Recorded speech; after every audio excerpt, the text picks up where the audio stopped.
So Merlin, what can we say about Virgo? What are the first things someone needs to know about Virgo? I mean, would you like to talk? Oh, hold on. The sound's doubling for me. Oh That's my shit. bad. Okay. I had the stream going in another tab. First thing about Virgo, are we talking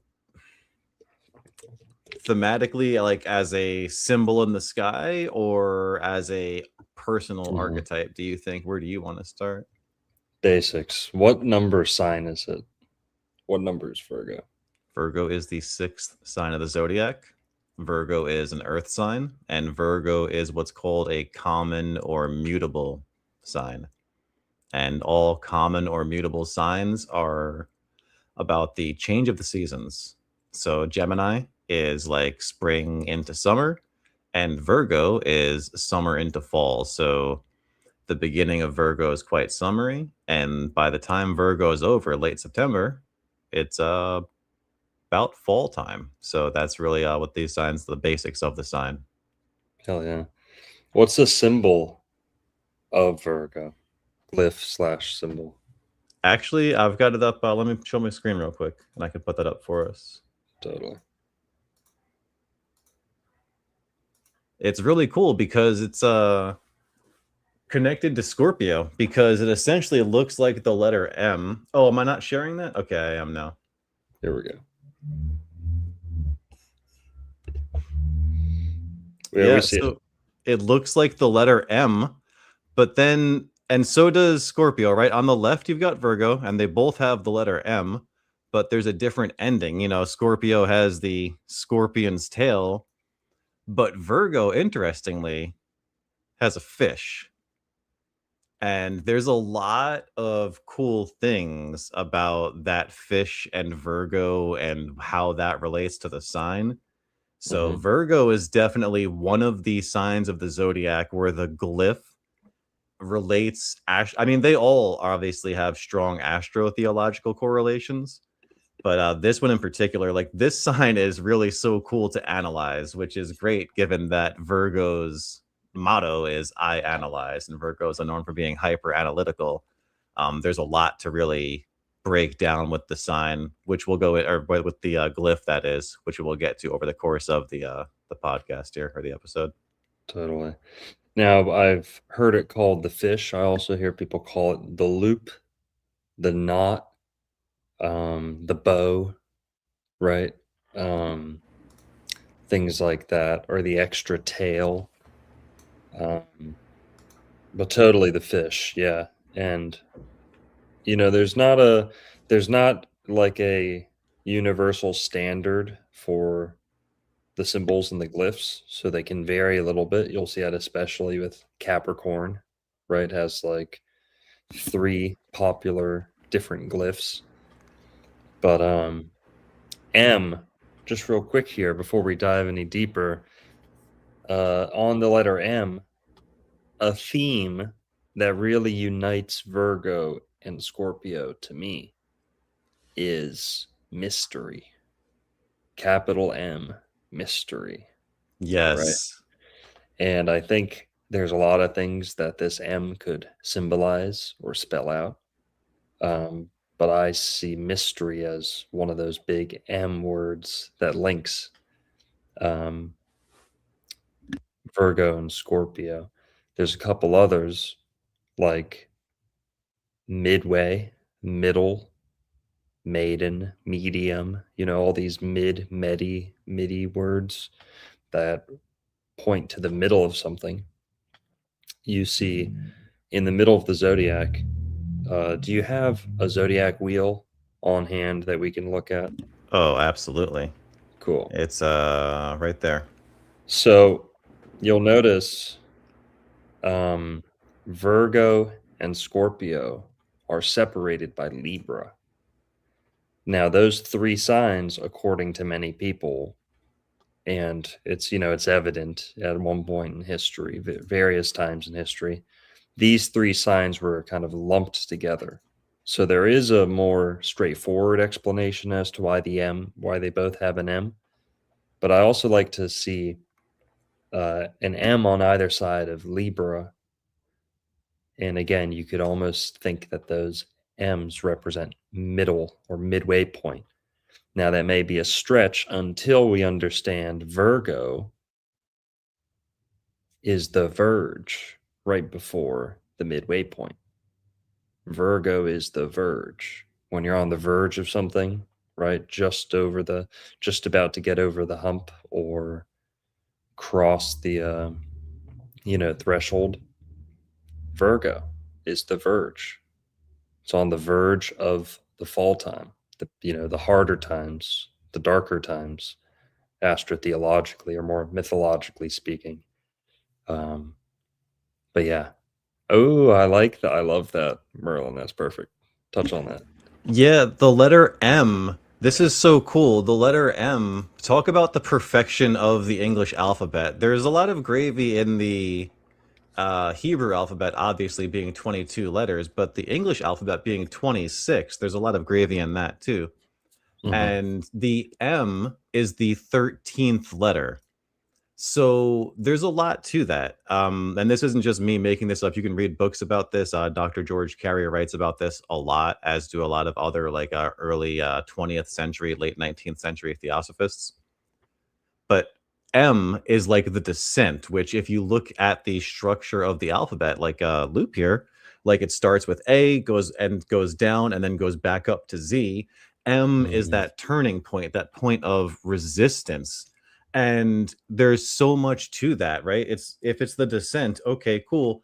Well, Libra, like Longo was just talking about, rules what? Sunrise.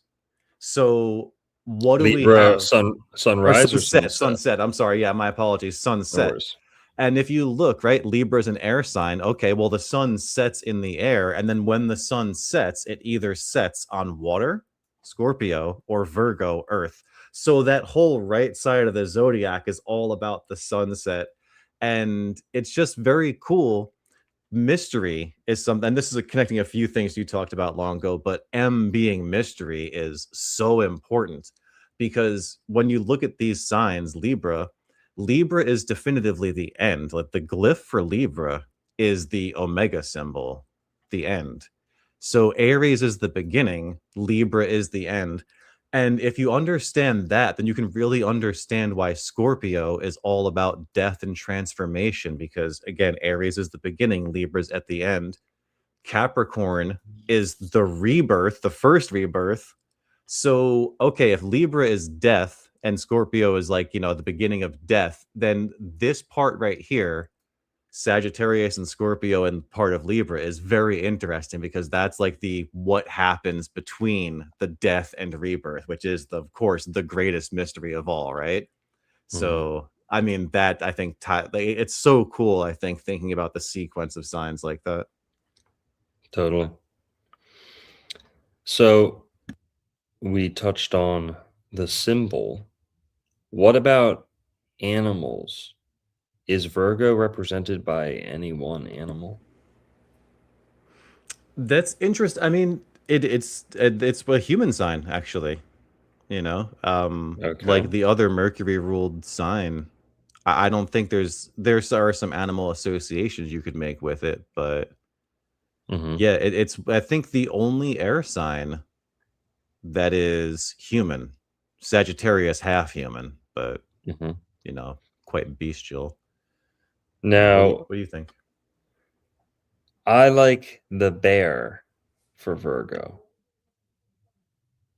I like the bear for Virgo. Maybe deer as well. I see the deer and the buck more as maybe Libra, but bear for Virgo. There's kind of a hibernation uh, element to it. Also, gophers, but gophers are almost like little mini bears a little bit. Gopher, where does that come from? Well, Virgo, just chop that in half, rearrange it, gopher, Virgo, gopher. And Virgo is associated with service. It's on that Pisces Virgo axis. Service is a huge theme. Well, service is also kind of a pun for surface, right? What's under the surface. And again, Virgo has this association with hermits, being a hermit, and also hermetic. Now, if you look up through mainstream etymology, they'll tell you there's no connection whatsoever between hermit and hermetic. Isn't that funny? Well, Virgo is where it comes together, where those etymologies kind of synthesize. You're not going to get that in an etymology book. You got to know your astrology. There's all these cool little phonetic, breadcrumbs, little puns and stuff that all point back to the zodiac. The zodiac is the original cipher for the original language, God's word. And okay, but the bear. So I like the bear because I see Virgos as ruling caves a little bit, Scorpio too, maybe. Somewhere that a hermit would hide, right? And bears often, they can be reclusive. They go away and they hide. They dig, they burrow, whatever. And Virgos and bears, Virgo has a lot to do with working, right? Bearing a load, burden, right? Working, serving others, right? Capricorn can be hard work too, but Capricorn's more what we're building for ourselves. Virgo's much more what we're building for others, service to others. Here, let me get us back up on screen here. Virgo. So we can take Virgo here, since we're talking about phonetics. Okay, stretch this out a little bit. Virgo, if you say worker with a German accent, it sounds like Virgo. Werker, say it with a German accent. Virgo and worker are very close. But also, if you go in the more Spanish direction, a V and B are very close together too. And you could almost twist Virgo and make it sound like bear too. So bearing something, to hold on to something, kind of have something dumped in your lap, a burden, right? I see this connection with Virgo there. Bear, beer. A woman bears a child, correct? Mm-hmm. And Virgo, it's all about, obviously, the concept of virginity. I want to get into later, but it is obviously tremendous with this sign. But on work, Virgo is, like we said earlier, the 6th sign of the zodiac and is associated with the 6th house as well.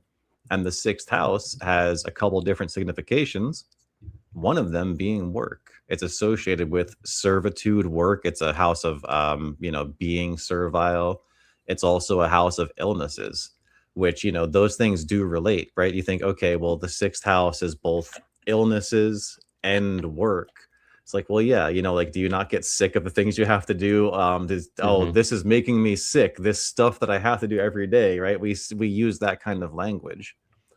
And then as far as animal associations, I like giving it the association. I know it's not an animal, obviously, but bread, it's food because it is health. And that, again, being on the Pisces axis and Virgo also having a little bit of fish in the glyph, it being associated with food is also super important, given that connection to the 6th house as well.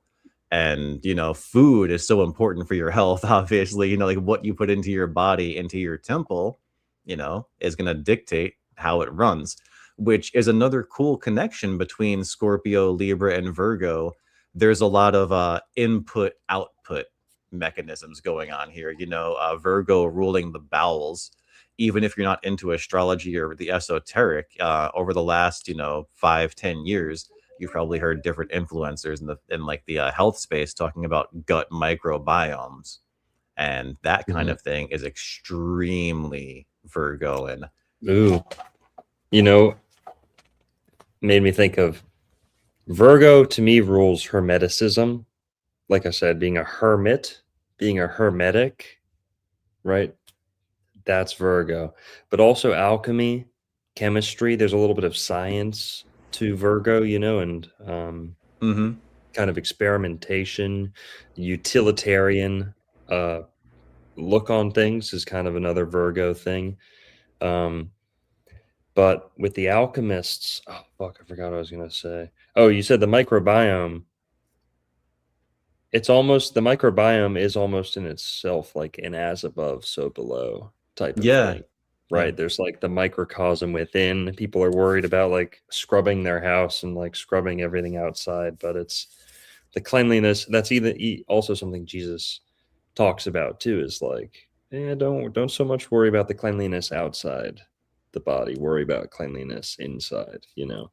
Um, Virgo, it made me think of like as above, so below, which is pretty much like the motto of hermeticism and so on. But Yeah, yeah. yeah, no, go ahead.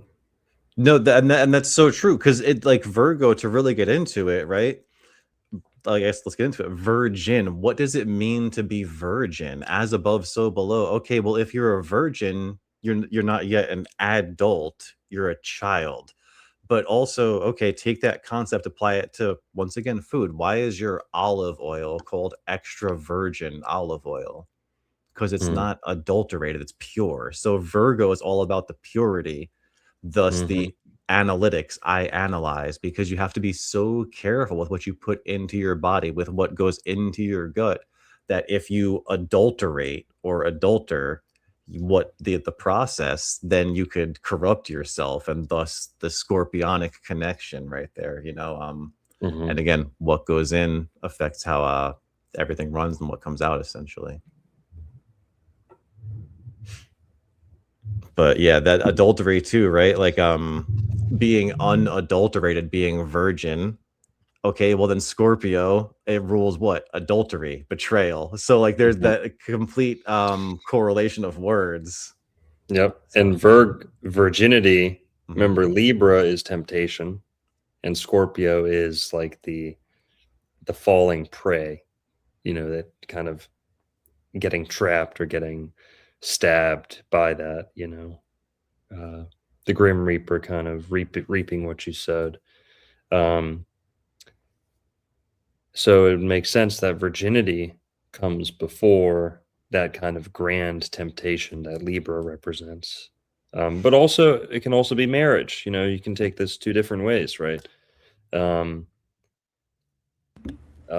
the energy of the universe is on this cycle, this Mhm. pathway. It's constantly rotating, but there are different manifestations or avenues, within that cycle it can go. So Virgo ruling virginity and purity. It's the last sign before Libra, where those things are almost put on trial or scrutinized or um, tempted. And then comes Scorpio, right? But Libra doesn't have to be just temptation towards destruction. Libra also offers this, marriage. Marriage is a great way to avoid the, you know, pitfalls of temptation and stuff like that.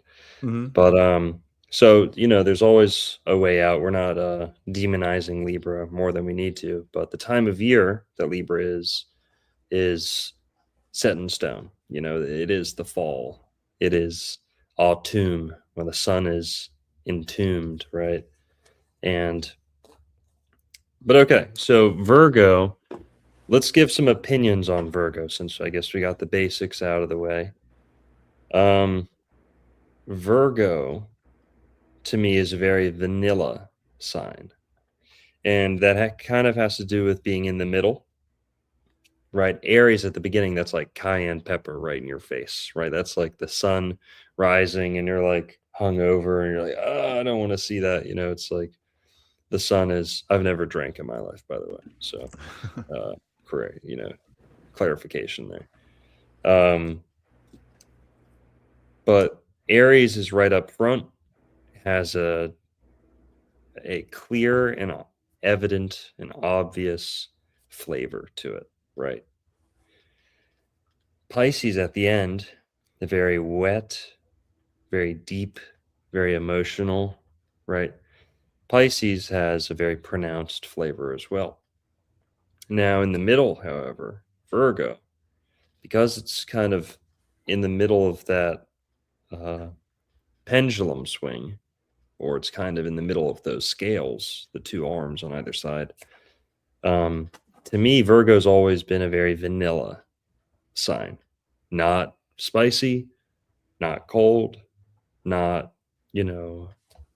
soaking wet, not super dry. Pretty in the middle on lots of things. I've never heard anybody say Virgo's one of the largest signs, big bodied. I've never heard anyone say that. But I've never heard anyone say Virgo's the smallest sign of the zodiac. So they seem to be more on the medium size. They tend to be more medium in many ways. Now, that can sound like a bad thing, and it can be. Virgo is far from my favorite sign, but something that Virgo does have, their edge is they're very mysterious. So remember, to truly be mysterious, you I think people who are medium or vanilla on the outside actually have the potential to be more mysterious than someone like Rick Owen, or someone who like dresses up like a zombie, or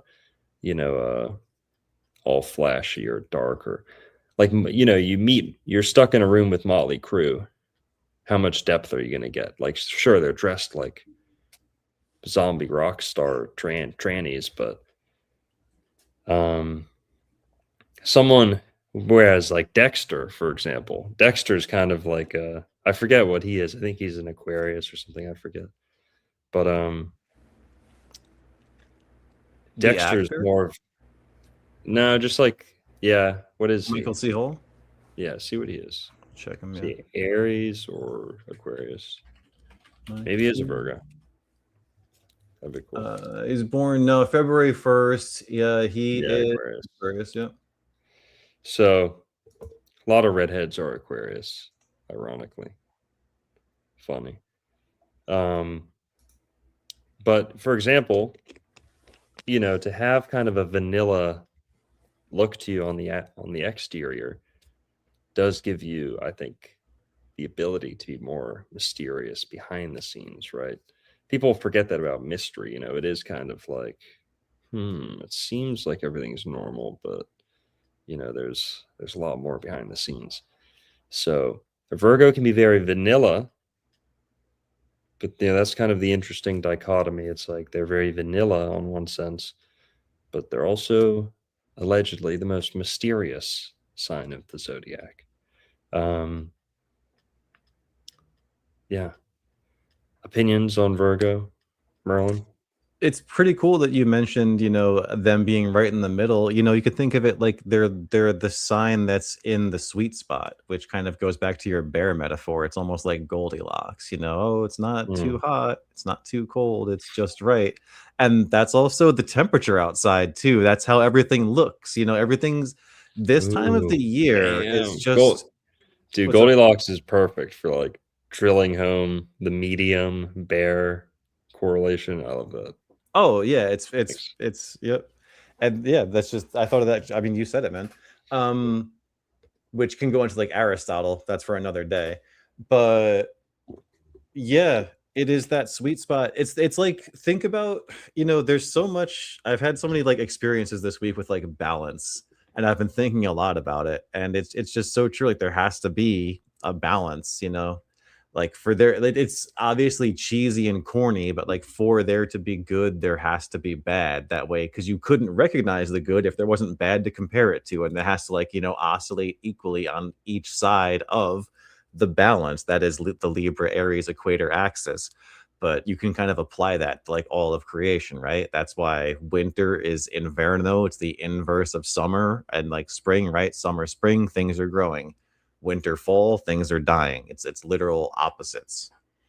But Virgo, what I'm getting at with this though is like Virgo is like the reason it's all going. Like, like God like started the year with Aries and like made things get hotter to like reach this point, like reach this crescendo, this like sweet spot of the year, and then it deteriorates from there, and then the cycle starts back up again once it can get that energy back. You know what I mean?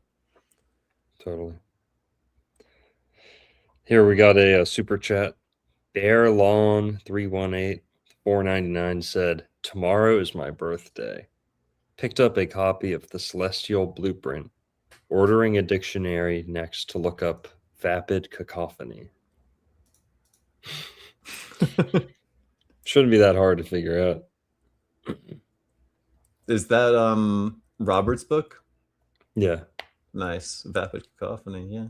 That sounds like it's describing modern astrologers. Yep. You know what vapid means, right? Me? Yeah. Yeah. Okay. Cacophony? Chaos. Not a symphony. Yeah, it's like the seagulls in Nemo. If you ever want to know what cacophony means, it's like the seagulls in Nemo, Finding Nemo, where it's like mine, mine, mine, mine, mine, mine, mine, and they're all talking like at the same time. Yeah. Yeah, Chaos, or just discordant like noise. yeah, or like New York noise, just like shouting from every direction, honking, but yeah. So thanks Bearlawn. I wasn't trying to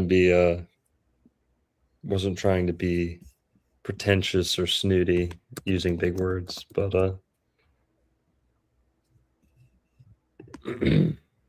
that's how I feel like that sums up modern astrology, don't you? Yeah. Merlin? 100%. Lot of noise, so much like there's so much. I feel bad. It's the first thing I think of because there's so much noise. I don't blame people for thinking astrology is bullshit. If Yeah.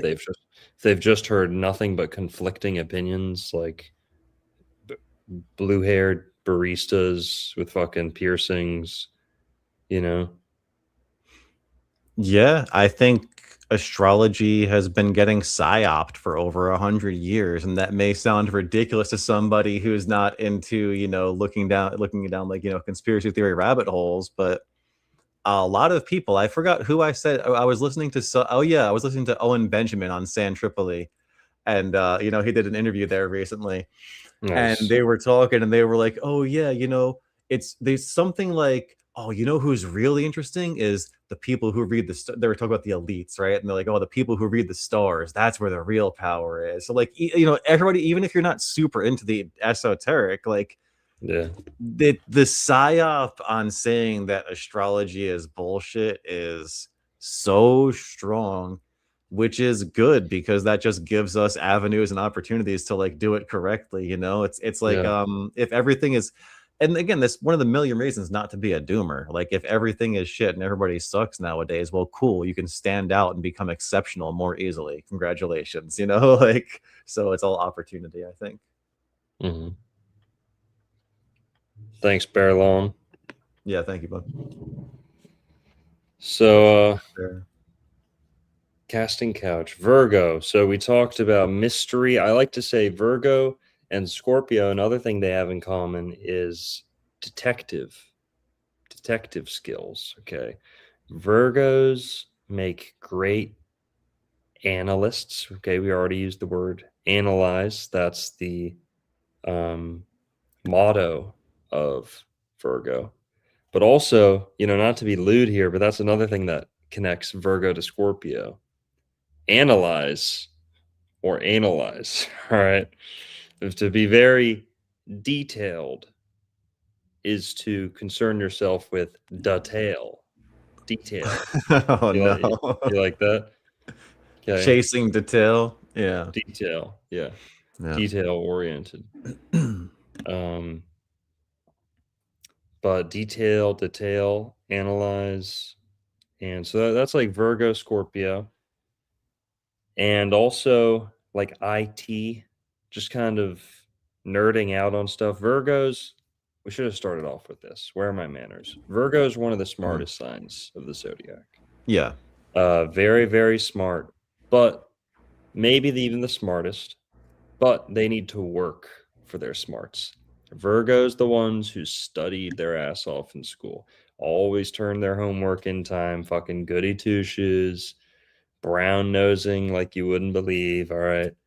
Like Virgos, they fucking get off on like school and just like being told what to do and handing their homework in on time. Virgos, I'm generalizing, of course. I'm sure there's some bad boy Virgos out there, all right. But by and large, it's goody two shoes in school. This is why Virgos make great nurses too. Okay. Virgo is one of the signs that's least likely to be a conspiracy theorist. Sorry.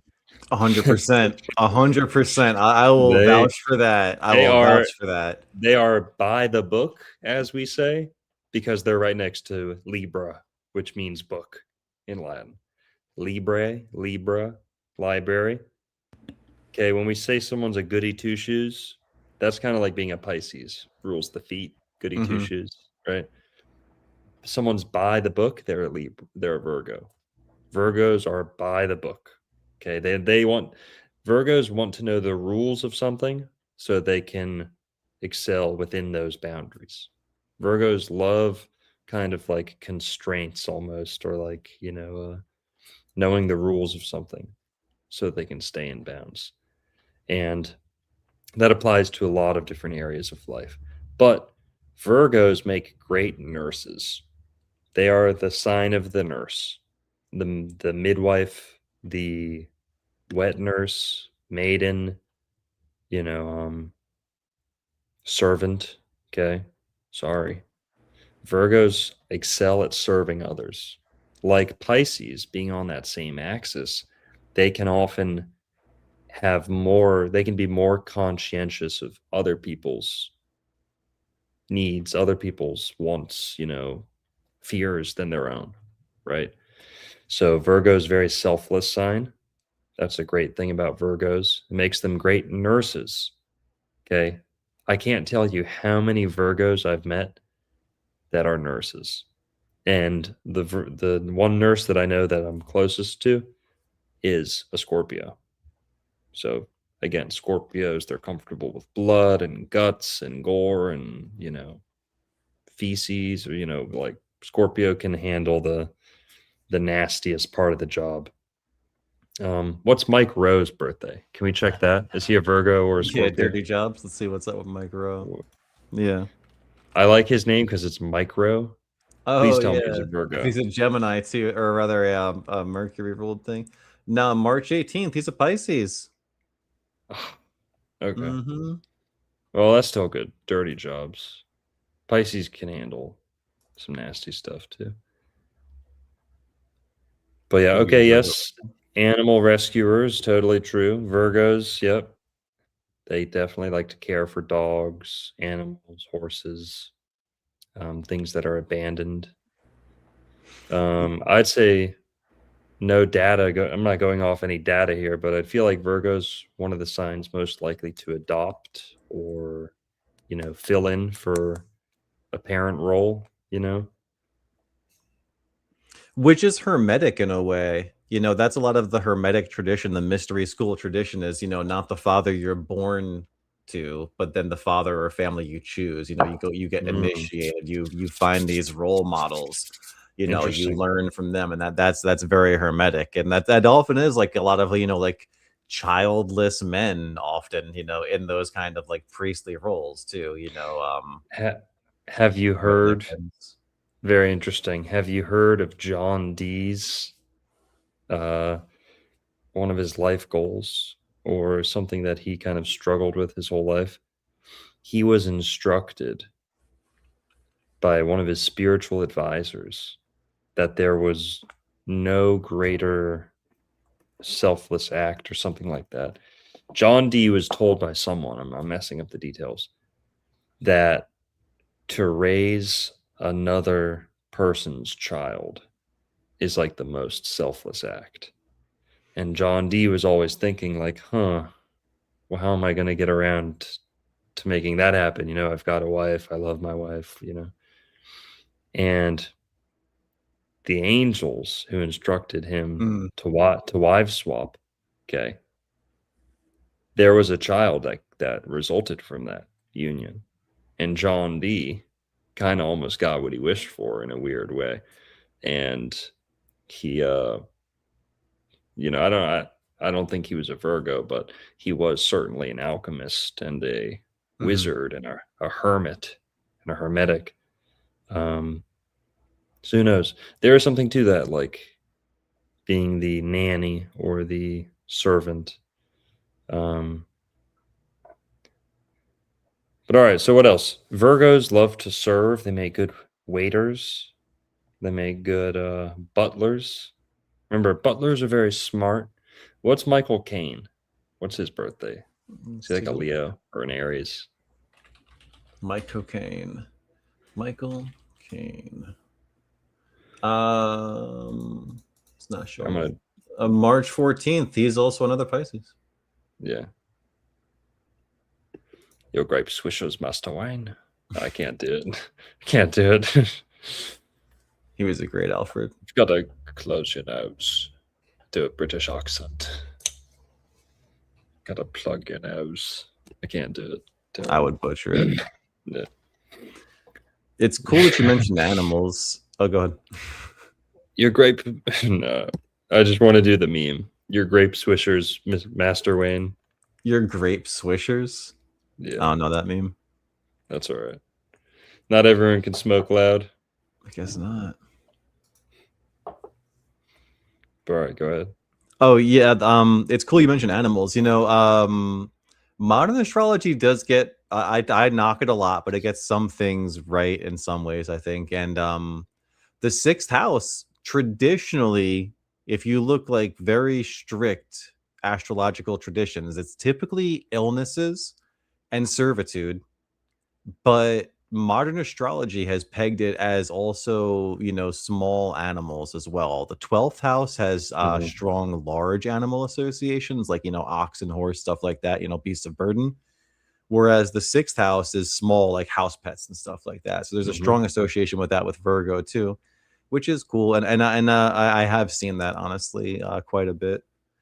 People with strong Virgo placements have a great affinity for small animals. And again, that's just, you know, things that you can rule over.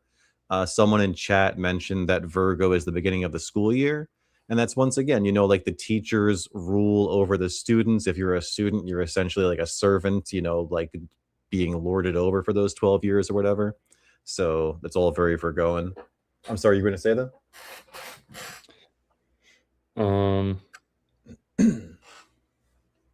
I put you on the spot. That's all right. Yeah, small animals for sure. Since we're talking about the 6th house, what does the 6th house rule? To me, I like to call it the house of nutrition and institutional education. So, well, a lot of institutions. Virgo also in the 6th house has to do with work in a way, but people always kind of differ with how they describe that. I like to say Virgo rules institutions and things that places you're almost kind of compelled to be. It's not necessarily your highest grand design for your life. It's kind of more of a stepping stone, a midway point, right? Another Virgo theme. So being in high school is extremely Virgonian. Being in college, very Virgonian. Being your first job, you know, very Virgonian, right? Some of your earlier jobs, your earliest attempts at making a living, And maybe your job that's more of an, here's a good word, occupation, instead of your highest calling, instead of your career, right? Mm, People that's kind good. of people kind of ignore these important distinctions. Occupation's more like what you're occupied with, right? What's filling your day. You know, um, I could work at Dunkin' Donuts, but is that my highest calling in life? No. So to me, that's more Capricorn in the 10th house. It's what's pulling you up to the top of the chart, your highest calling. Virgo's over, at like 3 o'clock roughly. No, that's not true. More like 4 or 5 o'clock, maybe ish. On a chart, it's over on the right hand side, right? Yep. The 6th house is more of institutions that you're stopping in along the way. So that's why I say middle school, high school, college, things like that. To me, that shows up in the 6th house. How someone was treated in school, to me, often shows up in the 6th house, or someone's attitude towards formal education or the public school system. Opinions about education, to me, show up in the 6th house a lot. But it's also nutrition because Virgo rules the gut, Mhm. the bowels, intestines, the intestines. So Virgo very much rules nutrition and our attitudes towards clean eating, healthy eating, right? Whether we're an extremist about food or don't really care, that the 6th house largely determines that. So, Dude, incredible connection from chat too. Somebody mentioned vacation and vocation. And look at that earth sign connection. mm, Capricorn and Virgo are more about vocation, where you have the Taurus vacation tie in there. I like that.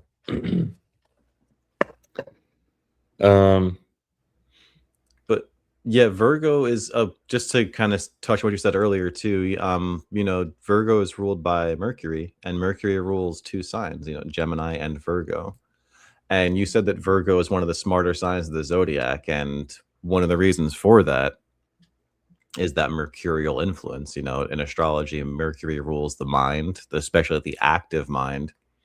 And as a Gemini, I take a little bit of offense that Virgo is the exaltation of Mercury, but it does make sense. Virgo is a more like if a Gemini mind is more, all over the place and bouncing back and forth looking for an answer. The Virgo mind, especially a well-developed one, is much more focused. That hyper analytical. Ready to choose the answer and move forward with a plan that makes sense. Essentially, yeah, Virgos, they need to have a plan. They do not like to shoot from the hip or bullshit their way through things or, you know, improvise. Virgos like to plan things out. They like to get meticulous. There's another medium mm, met yep. word, meticulous, hermetic, meticulous, right? Yeah, Um, Virgos.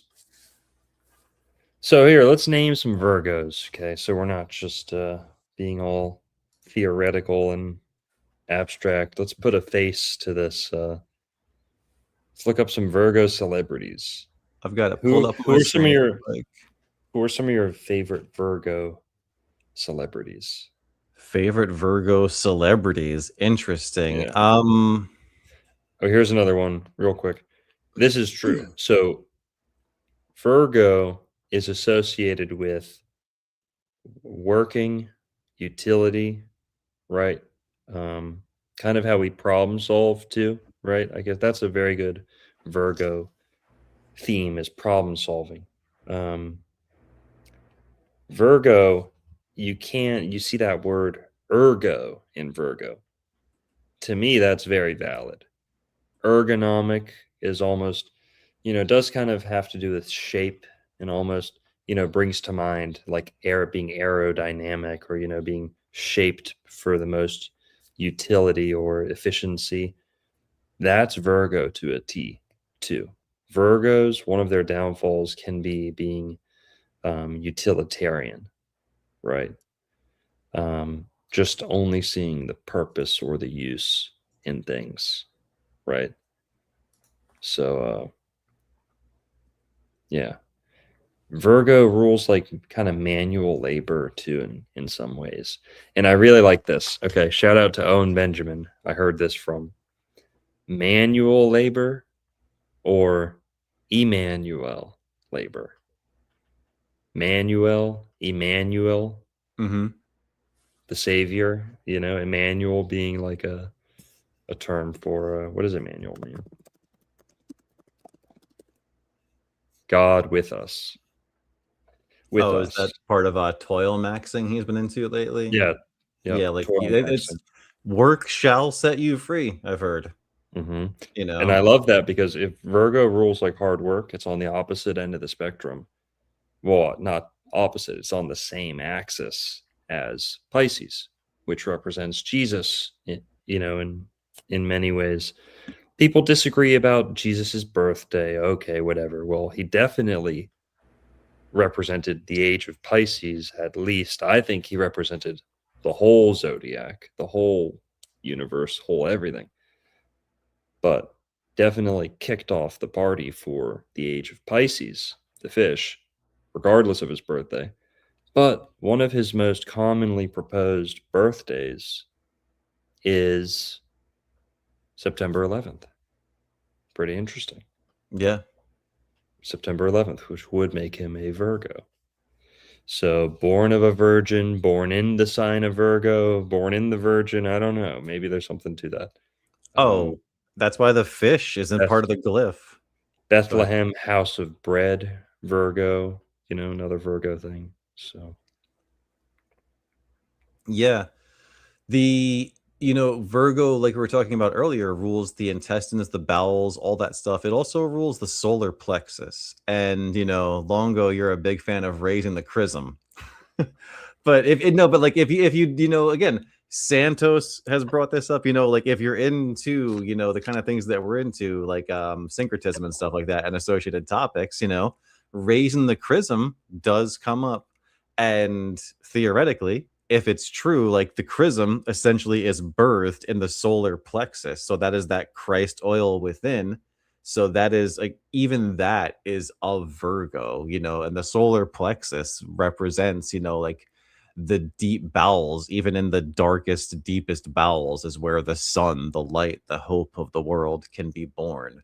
So that's that Virgo Jesus connection, I think, right there, or at least part of yeah. it. Yeah, and then there's also kind of the tunneling, or the had you heard of this word catabasis? No. Catabasis. Look that up. Catabasis. It's the name for, I want to start saying the word databasis, because it's A like downhill journey? databases. Catabasis. Yeah, it's like a journey to the underworld. Oh, that's cool. And Jesus, of course, has at least one, version of a catabasis, going down to the underworld, down to Hades, and coming back up. Mhm. To me, that's pretty Virgo. Also, Robert Phoenix, shout out to him. The Phoenix, not so much going underground, but symbolizing a similar thing. Full death, full descent, and a reignition, a revitalization. Virgo, Robert Phoenix is a Virgo, and he likes to go by Phoenix. So, there's something there about revolution, planting into the ground, and something else, something new coming back up. Yeah, harvesting something. Yep. Yeah, planting and harvesting. That's, Virgo is holding the shaft of wheat or whatever in her arm, and that's reaping the harvest. That's what happens this time of the year. You pick your crops. That's a big part of it. You get what you Can we earn. can we see some ancient Virgo artwork? like ancient depictions of the sign of Virgo, or just like medieval or anything? Yeah, I got my screen share. We can try and take a look. Cool.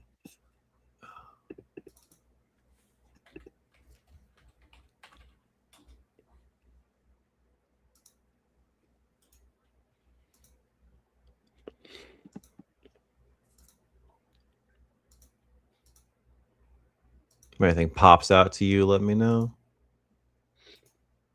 That one's good. She's got the wheat in her hand. Yeah. Yeah. It's like Merlin said, Virgo traditionally depicted with a, what's it called? What's I thought it was like a shaft of single? wheat. Yeah, I think that's right. Shaft. I think it's just shaft. Shaft. Okay, chafe. That's what it is, like a chafe of wheat or something like that. Sheaf. A sheaf. What's the etymology of that word? It might be pretty cool. She fucking she fucking and no, never mind. How is it spelled? CH SH. No, hang on, Merlin. This isn't your chafe. this is Oh, this isn't your this isn't your never mind. I don't come know. on Couldn't now. Come couldn't on think now. of a joke. This isn't your doctor's visit, all right. This is Yeah, it's a big problem for me. different word here, okay. Sheaf. SHEAF. Ah, thank you. Large bundle into which grain is bound after reaping. Interesting. Bundle. Hair on the head. Okay.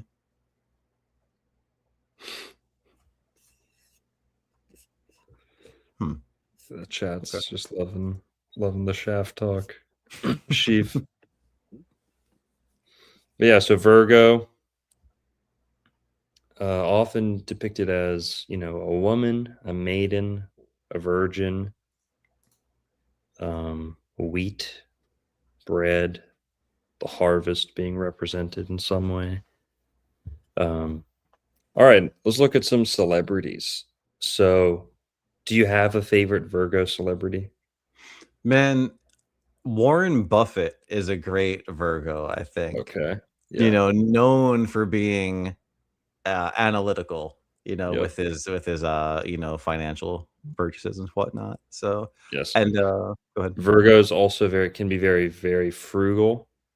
They can be very, like I said, utilitarian, but also, um, yeah, just frugal. Only what they need. They can kind of have like a backpacker's approach to life, not necessarily in the travel sense, but more in like all right, what do I need? I've got everything I need. I've got my utility belt. I've got my little Virgos is like the sign that has like a go bag in their car. Like, oh, what if everything goes wrong? Like, I'll have my snacks and my water bottle like ready, and they Virgos have escape plans, backup plans. They think of negative outcomes a lot. They kind of plan ahead, and they like to be safe, like I said. Oh boy. That's Oh, this list, bro. This list. All yeah. right. All right. I've been trying to hide it, but all right. Virgo is one of my least favorite signs. And the more I try and hide it, the more I just can't. Like, all right. Zendaya should just be put in a cannon and fucking shot into another universe. Like, she sucks so bad. Here's the most Virgo word ever. Mid. Virgos are mid AF. All right. Sorry.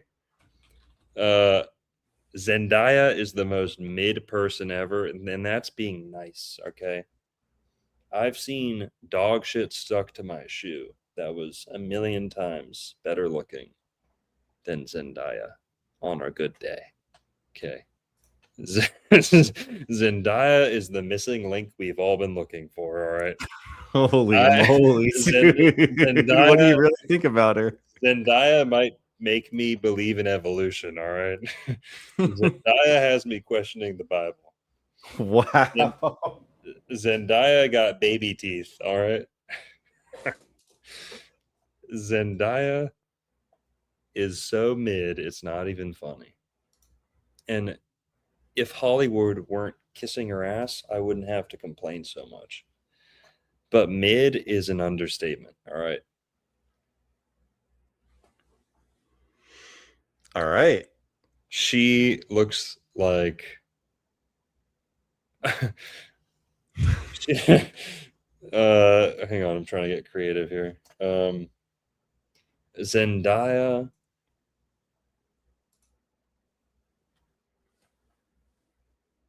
She's just ugly. We can leave it at that. She's just I hate her. I just hate everything about her. Like I just don't. The fact she's ruined so many good movies. The fact she's paraded like the next Angelina Jolie. Like okay. She's so ugly. It's not even funny. She is the most beta boyfriend in the world. She's oh my god, Dr. Longo's so jealous of Zendaya. Did someone say that? No, I'm just imagining it. But, it's still funny. So you think she's just a bad actress, or just like not as hot She's a as she's alleged to be? don't even get me started on that. She's a terrible actress. She's terrible.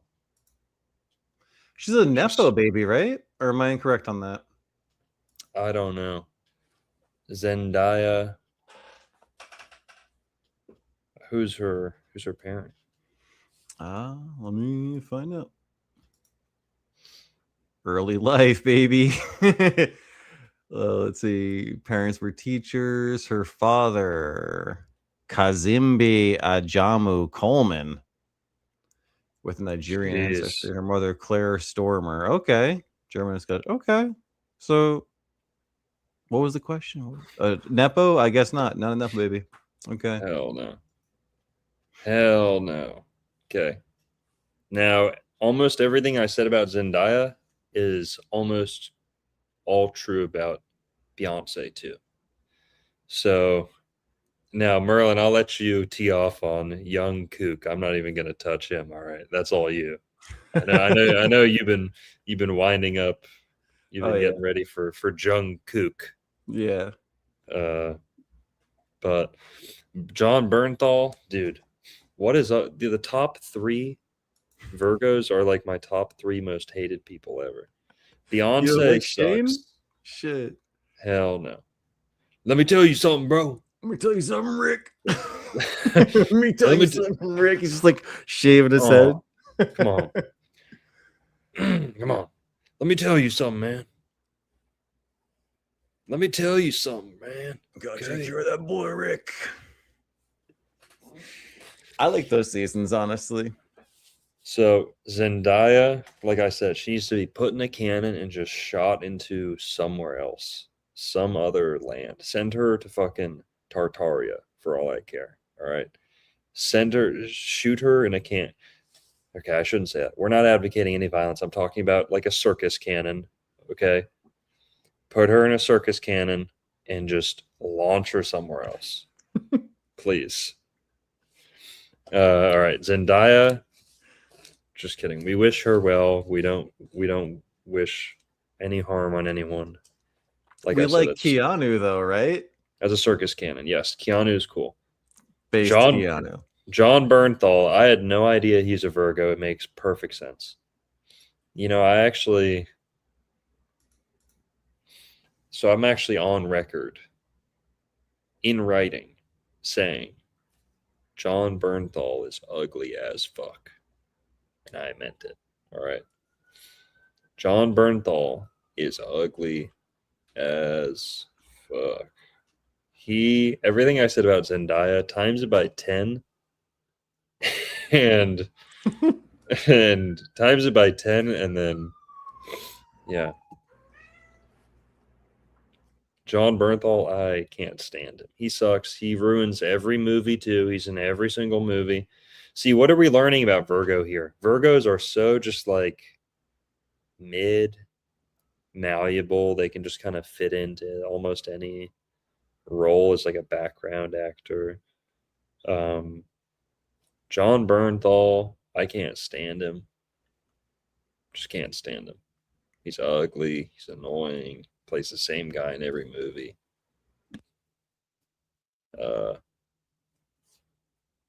He does What do play you the think? tough guy a lot. Tell me what you think, Merlin. About John Bernthal? Yeah, you won't make me upset. It's okay. I'm not trying to make it. I don't know. I don't like him. I didn't. You don't have to take the posters of him down off your wall. Well, I'm going to now, dude. No, I mean, I don't know. I liked him in Walking Dead. I didn't hate it. I loved the show, like especially back then, dude. When it first came out, that show was fucking sick. All right, who's this? Dawn? No, you're banned. Perma banned. How do we? Hang on, I gotta open the chat. No, I'm not having that. What do the ladies in the chat think? Is Longo correct? Is John Bernthal chopped? Hang on, I gotta switch. I gotta switch to YouTube so I can. You're legit banning Don Bispin for saying he's a good-looking guy. Definitely timeout. That definitely deserves a timeout. So 10-minute timeout for you. We're not going with that. And who said Zendaya was pretty? Who said that? It's same person. Yeah, you deserve it. You deserve it. Fool him once, man. Shit. No, hell no. We're not rolling with that. Go yeah, on, I have no I don't care about how John Bernthal looks personally. I didn't find him to be offensively ugly. You know? Are you kidding me? You gotta get your hormones checked or something then. The dude, he's like offensively. He's got like the fake cauliflower. He's got cauliflower face. All right. He doesn't have cauliflower ear. He's got cauliflower nose. He got cauliflower everything. It's like, yeah. I just can't stand him. And just the way he thinks he's so cool too is so gay. He definitely has that aura for sure, where he exudes that, you know, whether you can call it like masculinity, you know, authentic or, you know, completely fabricated masculinity. But there's at least the attempt to exude the masculinity for sure. He needs that early life check too. Oh yeah, I think that's we don't need a check. I already know. Yes. Yeah, exactly. That one I was pretty sure of too. Yeah. I love that meme. When you're ready, you won't have to check. And he thinks like he's the guy who said like pit bulls like deserve love, like pit bulls aren't the problem, it's bad people. It's like, no, bro. Oh yeah, that's I concur completely with that. Yeah. What you want to say, Aristotle? Mm-hmm. You want to burn this bridge over John Bernthal? You like John Bernthal? Well, let's Bernthal some bridges. All right. You like Zendaya? I'm just kidding.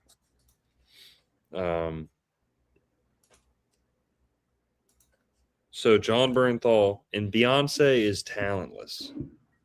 Like, sure, she's a pretty good singer, but aren't like all chubby black women great singers? You know, many. Interesting. You think is Beyonce known for being chubby? Oh yeah. Am I so lost on this? She's a big girl. Okay, I'm not saying she's fat. I'm not saying she's obese, but she's built like a defensive lineman. She got a lot of face shots. She got a lot of headshots. Yep, a lot of headshots. That's when you know bitches. That's when you know a hoe be fat. Okay, she's got a large frame for sure. She's tall. She's big. She's a big girl. Yeah, what's Beyonce's height? She's built like Ray Lewis. Beyonce's 5'7". Okay, 5'7". No, I think she's taller than that. I don't know. I thought she was like 5'10". Interesting. Yeah, hell yeah. How search how much is hang on. You think Beyonce weighs 135? You're tripping. She's like 150 minimum. Merlin, can we look that up? Beyonce's weight. Let's Yeah. go. I guarantee it's gonna say 125 or some shit. Beyonce said she weighed 175 Hell pounds. yeah. Okay, I'm on the fucking money. Daisy Eye Bear, you don't know your black women at all. Okay. Longo is an expert on black women. Yep. Weighing them, measuring them. CCs. Yeah, we do need it. Yeah, we already fact checked it. 175. I was taking it easy on her. I almost said 100, 165. Longo didn't fact check it, he fat checked it. Yep. Yeah, I told you she thick. And that's the secret. Just don't have a fat waist. And you won't be fat. That's it. You can weigh whatever. As long as your midway point, your waist, okay? Your middle torso, as long as that is thinner than your shoulders. Guys, okay, since I'm so hard on the women, I'm going to give you guys a secret, a trick, okay? Women, there's like, yeah, we can be tough on girls, we can be tough on women, whatever. Okay, this is a man show. Okay, we're not. This is not women's astrology. Go watch your fucking blue haired fucking Volkswagen driving astrologers. All right, this is a man show. All right, this is casting couch astrology. So we'll put them through the ringer if we want to, but I'll throw you guys an olive branch. Throw you guys some pearls here for a sec. Being beautiful, being graceful as a woman has almost nothing to do with genetics.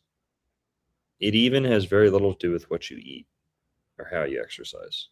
It has almost everything to do with posture. Okay.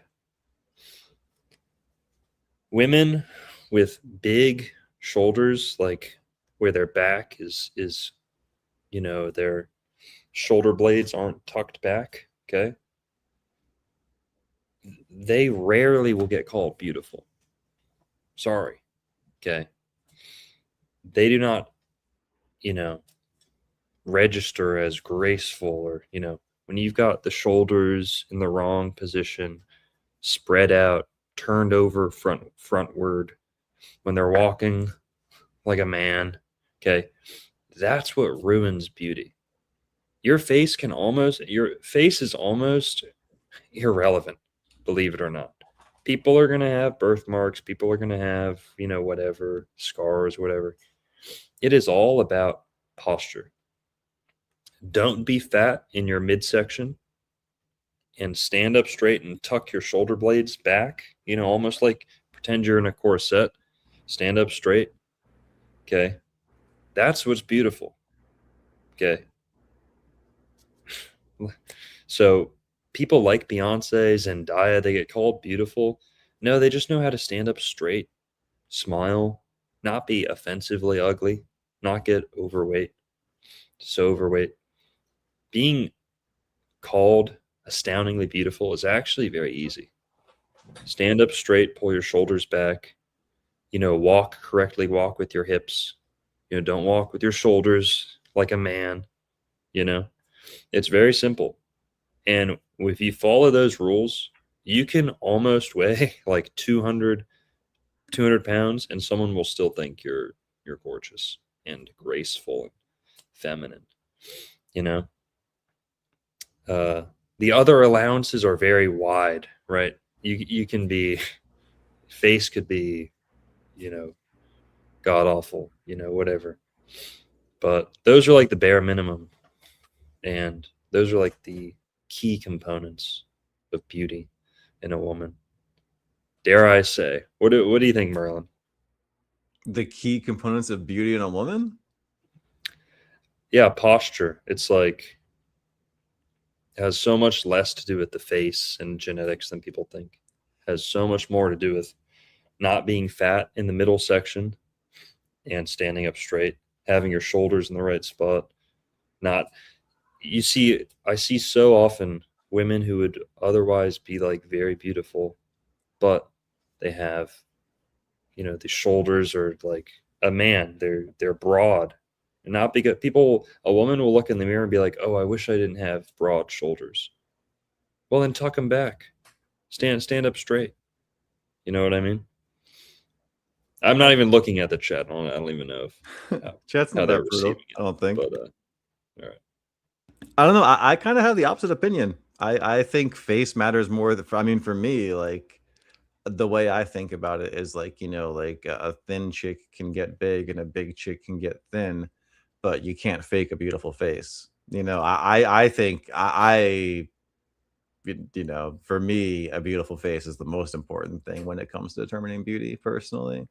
Mhm. I'm like giga simp, I guess, where like I think more women are beautiful than not personally, especially like if you like, can get toward the thinner end, like almost the overwhelming amount of people I would say are more beautiful than not personally. That's kind of where I'm at with it. Mhm. I hear you. Yeah, I can appreciate that. But with the face, when you say, you know, if someone says, it's certainly true for a lot of people, they just think about the face. But I think that's also kind of the cause of, you know, makeup comes into play. Now we're talking about a whole nother thing, it's not even really what God gave us originally. Um, Well, here, okay. The reason I brought that up is because I'm sure there's tons of women out there who weigh 175 pounds and are like, "Well, what the fuck? I don't look like Beyonce." And I was just trying to point out you know, I personally how I think you can get there. Okay, like I said, yes, maybe face is the most important thing, but we can't necessarily change face Hmm. overnight. Whereas posture, standing up straight, making sure all our bones are in the right spot. Um, you can almost change that instantly. So, Yeah. Do you think that kind of thing is like? I feel like a lot of that is determined almost astrologically, like how a person looks. I think is very astrological. mhm. I think the way they carry themselves too. I think physiognomy is related heavily towards what you're talking about personally. So here, this is a good comment. Beauty is in Yeah. the eye of the beholder, is for ugly people, though. Yes, correct. True beauty is objective, 100%. Now, Hmm. I think that strengthens both of our cases a little bit, but I ultimately think it pushes in the direction of body being more important. Um, so true beauty is objective, and there are facial types that are beautiful, right? But the closer you get to that like objective beauty, you actually almost get closer to like a Kim Kardashian on the front of a magazine. Like, yes, maybe it's the most universally appealing, but do you want your wife to be the most universally appealing? You want, like, there's something to be said about what you like more than others, what you appreciate. Um, so the distortion from the objective, most beautiful, is where like preference comes in. You know what I mean? Like you need a little distortion from the perfect to create, um, you know, to create, what's the word? Variation for preference. Hmm. Um, but with the body, you know, I feel like, see, this is a type of bro talk that we need to be having. Okay, Hmm. it's almost tits versus ass, almost, but more of a face versus body. Okay, um,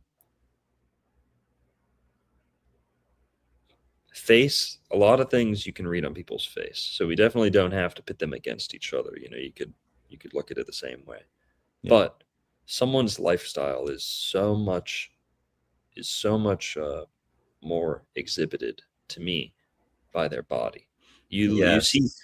and that's why I think posture is so important too.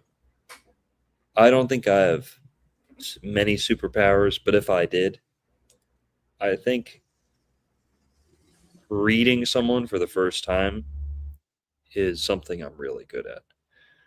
And not conversationally, I mean posture, looking at people, seeing their self esteem, seeing how much they believe in themselves off just my first glance, just my first view of them, how they stand, how they walk. Um, that tells me so much about someone. So much. I can be in my car and see a couple across a parking lot that I can't even hear a word of their conversation. And just off their body language, I can tell who's in charge, who's running the show. You know what I mean? Um, things like that. So posture to me, it tells so much, but it's not just a symptom. It is kind of symbiotic, or it's a cycle that can go backwards. You know, you can operate on the physical and see results in the mental or the emotional or the philosophical, right? Yes.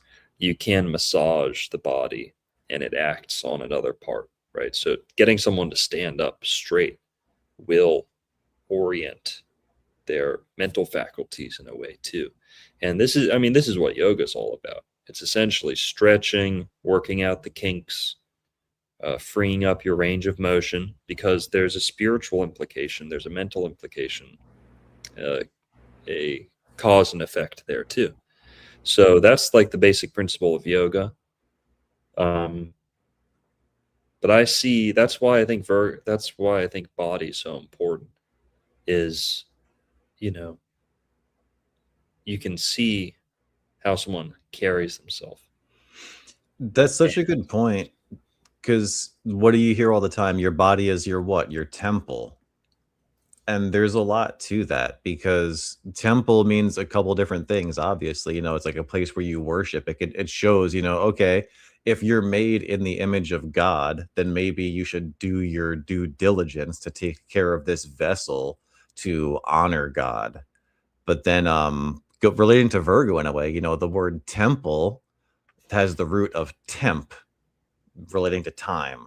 So Mm. it's all temporary. And that's what virgin is too, is like, well, you're only a virgin for a time. At some time, you're going to lose your virginity. And hopefully that's the right time in the appropriate way. But like, it's like the timing is everything with it. Guys, everyone in the YouTube chat, what's more important, body or face? All right, bros in the chat, girls in the chat, let us know what's more important, face or body.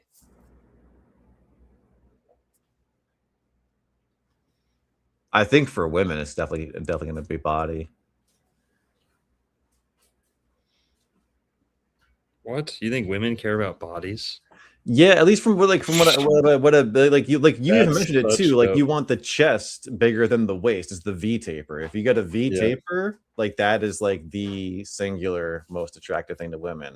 yeah. Allegedly. Like I don't know anything about, but like Yeah. So I think women care about broad shoulders, but they don't necessarily care about tonality or being toned or even really muscle mass so much, believe it or not. You know, hey, maybe I'm coping over here, but maybe I'm having some Coca-Cola, but women clearly, I mean, just using our common sense, there may be a lot of women who really like certain body type, but our own lived experience should tell us that's actually rarely the case. And the higher value the woman, the less she's going to care about that. You know, all these rock stars, you got all these skinny rock stars with loads of girls when they're young, and then you see all these fat, washed up rock stars with tons of girls when they're older. So, like, that doesn't really matter. Writers, philosophers, at least modern ones, have some of the most beautiful women, girlfriends, groupies, and they rarely take care of themselves. But women are vain, but not that type of vain. like you know, the type of woman who sees like Arnold Schwarzenegger come around the corner and it's like, ooh, like that's like trash, basically, you know. Yeah, I mean that's even a meme with the gym bros is people who lift a lot, they'll get Oh, dude. compliments from dudes more than they will with women all the Yep. time. And dude, I can tell you for a fact because they talk to me. I mean, I've got tons of Gym Bro fans and subscribers too, supporters. No one struggles with women more than guys who go to the gym. They always tell you like, "Oh, you got broken up with? Go to the gym. Everything will get better." Then why is it all the guys in the dating forums are guys in the gym? Guys in the gym, half of them are there just to meet a girl and they can't. You know, why is it so hard for guys who go to the gym to meet women? Yeah, I said it. But why is it so easy for guys who play guitar to find girls? You know. I don't know. I've seen some dudes have obviously success. Like you go get yourself in shape, you'll definitely have an See, easier time finding chicks, bro. Like a woman wants to feel safe. Yeah, and what is the ultimate safety? Being with a genius, being with someone who's talented, someone who's charismatic. You think brutality is safety? And by the way, going to the gym isn't. If you ever watch the Jersey Shore or something, you'll know that people who go to the gym a ton often can't even fight for their life. Okay, like you do reach a point where the muscles are so big that like you can't even turn around. When's the last time I went to the gym? In high school, because I was on the lacrosse team. I played lacrosse and they made us go to the gym. And I excelled. Okay. So I could bench press 225 pounds when I was in high school. I could almost bench press 250 pounds that's when a I pretty was in good high school. bench. It is pretty good. Okay. And I weighed a lot more in high school than I do now. I weighed like 190 pounds, 195 pounds my senior year of high school, almost 200 pounds. And I could bench press just shy of 250. I needed a little help. I need a little help at like 240. Yeah. But I could bench press, what's that? 2 plates on either side. Is that 225? Someone said back when you ate meat. Yeah. That's not wrong. That's not wrong. That's not wrong. Yeah. Hey, I could bench 2 plates on either side unassisted. My freshman year, I could bench 225 in high school. Okay, and now I don't go around boasting, but that is a fact. Okay, I had a weightlifting class my freshman year where I had to lift weights, and I was on the lacrosse team my whole my whole my whole high school. So yeah, I'm a thin guy. I've always been thin, but if you force me to be in the gym for a long time, I mean, yeah, yeah, that's right. So and hey, the gym's okay. Hey, I like Play-Doh. Kids should be raised up with gymnastics and music, but you can loosely interpret those. So sports, to me, that's enough. Sports, athletics, and lacrosse is a sport where you don't really have to like pump a lot of iron. Um, uh, Don's back.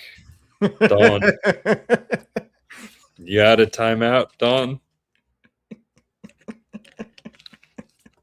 I was wondering who wrote that. I saw that pop through the chat. Oh my goodness. John Bernthal looking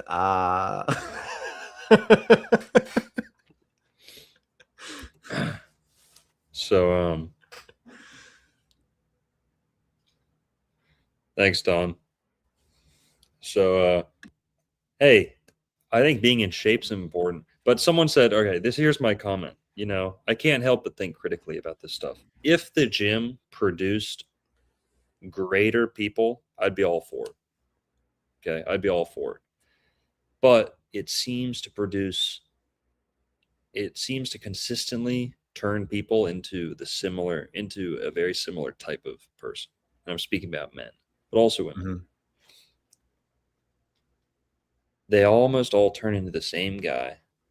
They stare at themselves in the mirror. Okay. You hit a point where you start taking pictures of yourself in the mirror. Your whole life becomes the gym. Okay. And it's like, okay. But then I see a lot of these people where it doesn't even translate to them being more manly, doesn't always translate to them being a better fighter. And like I said, you watch Jersey Shore sometimes. It's like these juiced up guys can't even fight for their lives. Um, and someone said, "Oh well, women like to feel safe." Uh, you know who I feel safe with? The dudes who stormed Normandy Beach in D-Day. Bunch of scrawny 150-pound dudes. 150 pounds. That's your average for like a World War II soldier. 150 pounds, 160 maybe. Those are strong dudes. Those are dudes who could lift a boat up over their head, with a team if they needed to, and were brave and courageous. Those dudes in Vietnam, they were not really hitting the weight room back then either. Well, we didn't really win that war, but you Mhm. know, I think of the greatest generation. I think of like people who were actually hardcore. Did they give a shit about the gym? Not really. What has America gotten from juicing up our soldiers and having the most beefed up military in the world? We keep losing wars. We keep running away from shit, even though it's like 100 to 1, the odds every single time. We're in Afghanistan fighting people. It's like 20 dudes in the mountains, and we've got Apaches, missiles, fucking every gun and cannon and bomb in the universe, and we can't even beat like 15 dudes in the mountains. Yeah, because we're all juiced up. We're prioritizing the wrong shit. Being in the gym does not equate to warrior spirit. Sorry, I wish it did. Uh, but if it were true, our military would be, you know, and I don't want to talk shit about our military. I'm just saying that I think when people get all juiced up, this false machismo starts to happen. I like the real badasses. I like the World War II guys. And maybe we weren't fighting for the real reasons, for the right reasons, whatever. Those were the real men, charged straight into machine gun fire. Okay. They didn't give a shit how many calories they were eating or how much they were lifting or whatever. And they were strong. You should be as strong as your body weight needs you to be. You should be as strong enough to lift another man for a short amount of time, strong enough to lift up a woman, however long you need to. There are basic kind of requirements, but beyond that, it is really just vanity and dudes wanting to look at other dudes. And so I do get worked up about the gym. All right. Because I wish people prioritized other things. Okay. Yes, you can look at someone and tell how much, they work on their body. You can, it is important. You can look at someone and say, okay, are they fat? Well, that tells you something. Are they skinny? That tells you something. If they're jacked, it tells you something, but it's not really something very important. I I would rather see someone who reads so many books you can see it on their face. Okay. Who has such a power of focus and, critical thought that you can see it on their face. I value those things a lot more. And I'm not buying this whole, you know, oh, she dumped you because you didn't go to the gym. Well, then why have I been okay? Why have I been doing just fine my whole adult life?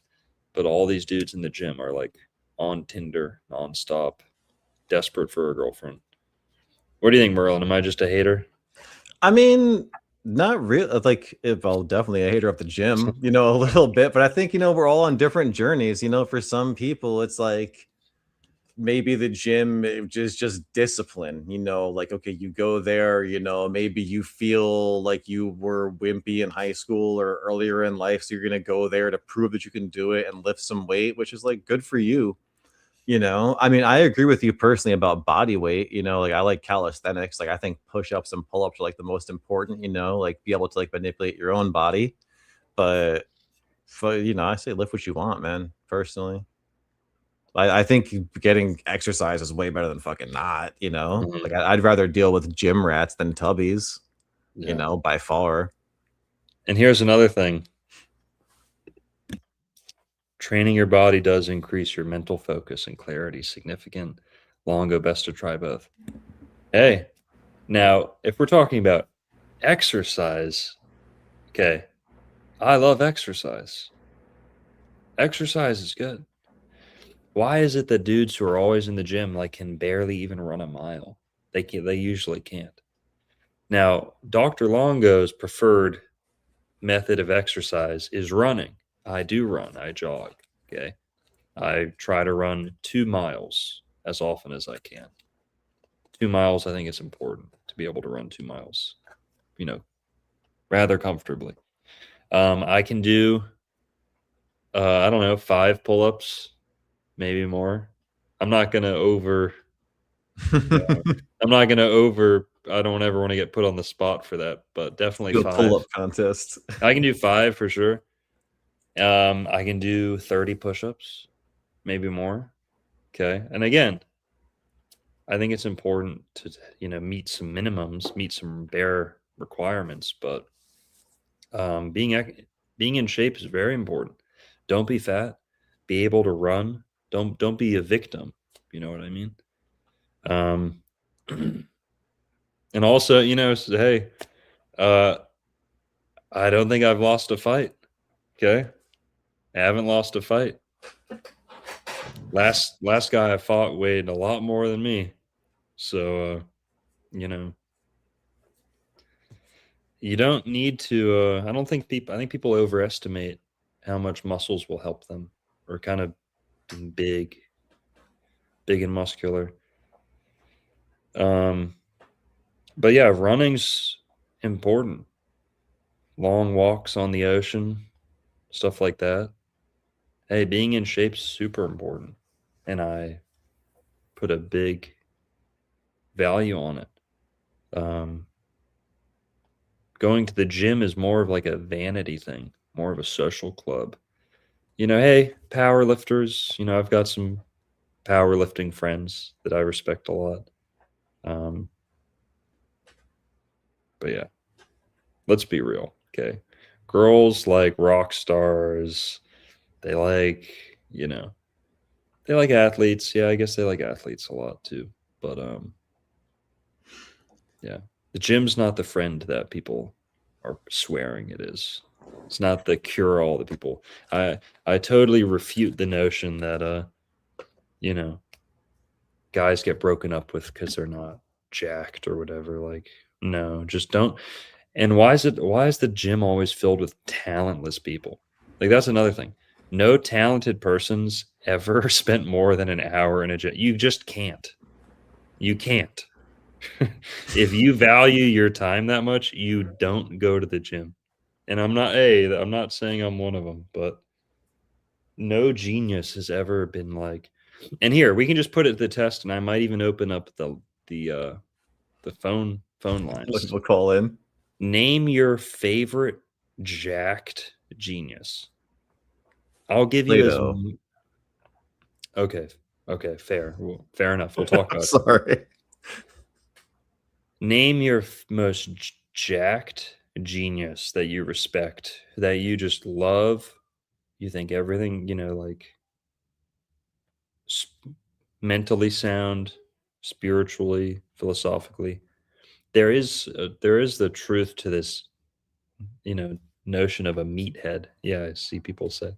Who's your people in the chat? I'll give you as much time as you need. Who is your favorite jacked genius? Sorry, Bruce Lee's not jacked. All right. Bruce Lee is like tendony. Okay, he's not jacked. Young Bruce Lee, we're talking? Okay, he was jacked at one point. What movie was that where he was yoked? This one right here? If that looks like AI as fuck. Okay, and let's be real. That's This was shredded. That's so. not jacked. Yeah, that is. He's Yeah, shredded, not jacked.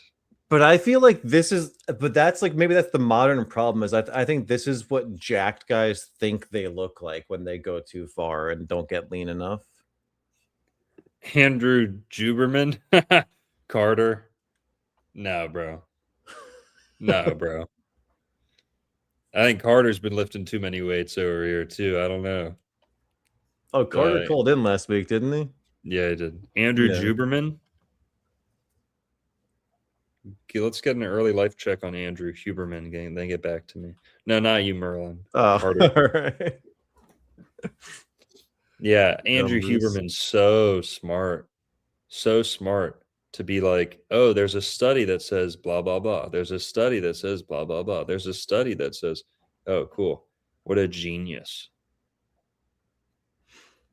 He does feel very astroturfed. Like he's one of those ones that came out of nowhere with like high production quality and just like, exploded. Let's look. Who's your most favorite jacked genius? Someone said Michael Paul. Michael Phelps, because he smokes weed. Yeah. Joe Rogan. I know you guys are just joking. I know you guys are LOLing. Logan Paul. Yep. Top G. Hey, he's up there. I'm not even kidding. He would be high up on my list because I cannot think of any. I don't know if I can think of more than 3 people who are smarter and more jacked than Andrew Tate. And I'm not trying to glaze him. Can you think of any who are jacked and smart? Jacked and smarter than Andrew Tate. And Alive guys, today. sorry guys, Andrew Huberman, not smart, not a genius, not even close. He's so All he right. just pulls up studies. This Yes, there's an interesting study out of New Mexico State that says having a fake family, having a double life, having women across the country that don't know about each other, that's really good for the world and your life. Yeah, there's an interesting study that says, yeah, convincing people to drink toilet dye is great for you. But yeah, that blue porta potty dye, that stuff's great for your brain. An interesting study coming out about these studies that all these studies are actually just studies. And no, Andrew Huberman sucks. all right. This isn't even glazing. Smarter than Andrew Tate. And more jacked. Jake Shields. Because if we're talking smarter, maybe. All right, he's a sensible guy. He's sensible, but also far more moral too than Right. Andrew Well, Tate. we're not really talking about that. But I mean, isn't that we're leaving that out of the equation completely? Well, see, Because can then you be an immoral genius? Because being immoral immediately see now disqualify you from being a genius. Jake Shields is jacked, especially when we consider he's a vegetarian, lifelong vegetarian. Can we look no Cuomo, bro? Can you search up Jake Shields so we can see what a lifelong vegetarian looks like? Yeah. Someone said, oh, Longo could only bench 225 when he was a meat eater. Well, I don't know. I don't think so. I think if I was stuck in a weight room for a year, vegetarian, I think the same thing would happen. But Jake Shields is a lifelong vegetarian.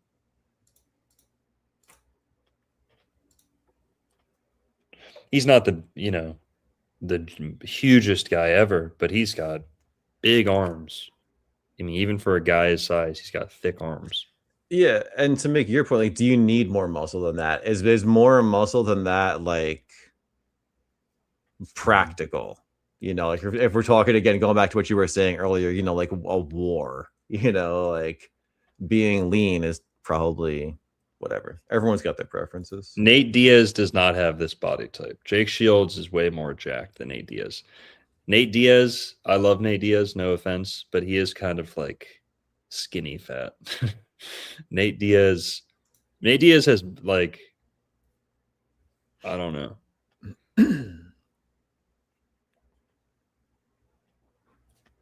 Nate Diaz also a long-time vegetarian. But yeah, I don't know. The more I've done thinking about Andrew Tate and stuff, like I don't think intelligence is like the primary characteristic I'd give him, honestly. Has anyone came up with someone who's actually jacked and smart though? Like anyone? Did anyone give like an actual candidate? Someone said, "How is this about Virgos?" Now we're picking out jacked guys. Chuck Norris. I mean, is he smart? And is he jacked? I mean, he's fit. Yeah, Chuck Norris wasn't really jacked. Yeah, I think people play. Okay, so yeah, you brought up Plato. You brought up Plato. Plater. Plater. My Appalachian accent. Plater. Plater. So Plato, the nickname Plato, I think that's a nickname, and I think it means broad. So not necessarily jacked, Merlin. All right, let's slow down on that. Plato means broad. What does the name mean? Robust, or the breadth of his style. I just brought it up because there's that myth that allegedly Plato, if he was like in a debate and the other guy was just full of shit, Plato would just allegedly take off his shirt and just flex at the dude because he was like alleged to be like an Olympic athlete. So yeah, he was a wrestler. Wrestler, right? Yeah. He was just flexed on people, literally. I don't know where the flexing thing came from. I've read a lot of Plato. I don't remember that, but he is kind of talking as if he's Socrates in most of his work, like pretty much all of his works. Yeah, yeah. His dialogues, yeah. But yeah, I don't know where the flexing thing comes from, but Plato did mean broad or wide, robust, you know, big, strong, something like that. Now, I'll tell you why I don't think he was super jacked, okay, or super shredded. I think he was probably a burly guy. I mean, he probably looked like not burly, but broad. He probably looked like a wrestler, you know. You don't really see wiry wrestlers, right? You don't really see long, skinny. It can happen, but they often have that kind of look to them, almost like they're like a block of like a mass. Yeah. Yeah. So I think he was probably broad-shouldered, big guy, more of a blocky body type, face type. But when he talks about guys or like young guys, you know, youths, you know, when he starts kind of talking sus, okay, he'll talk about muscles and he'll talk about how it's better to have, you know, more of a medium-sized body that's very fit, you know, and I think he gives flat out statements to the effect of being too big or too muscular is not really a good thing, you know. Like I know, for example, one of his dialogues is about heavy armor versus light armor, you know, and it's kind of an allegory for other things, but he's instructing one of his friends who's deciding whether to train their son or a younger guy in heavy armor or, you know, smaller, lighter armor. So I know Plato talks about body types at least, you know, a couple times. And it seems he was advocating more, not as much for just being as jacked as possible. So who knows? Hey, if you're right, if he was jacked, then you win and you're right. if he was jacked, and he is. If he's the smartest most jacked guy there is, then awesome. And I think we already knew that. I think we already knew that about Plato, right? Like Plato is one of the smartest people ever. He had a big emphasis on being physically fit too. There's definitely a chance he was jacked AF, and he might have been maxed out in both areas. So I'll take Plato. Okay. Who else though? Who in and remember, it's a maybe on Plato. Definitely an athlete, definitely a big, broad guy in some way. He But may we'll have see. never existed, really. We don't even know if Plato is real, man. Mm-hmm. So at the end of the day, it's all speculation. But again, yeah, likely that he was a muscular guy, but we don't know for sure. But I'll take it. Okay, love that. Plato definitely counts. Who else though? Is Andrew Huberman really the best we can do with actual living people? I genuinely think this kind of goes back to Gemini a little bit. Gemini rules intellect, the mind, thoughts, thinking power, but also the arms and the biceps. The biceps too. Um, I genuinely believe your biceps can only get so big before they start subtracting, taking away from your mental power. I'd fully believe that. Because why is there no such thing as someone with huge arms who's also smart? Sorry, my cat was on my mouse pad attacking on the mouse as you were saying. So jacked and smart, not the correlation between Gemini and Virgo. That's interesting. Christopher Langan, is he the smartest, the highest IQ guy? Is he jacked? Okay, we might be onto something here.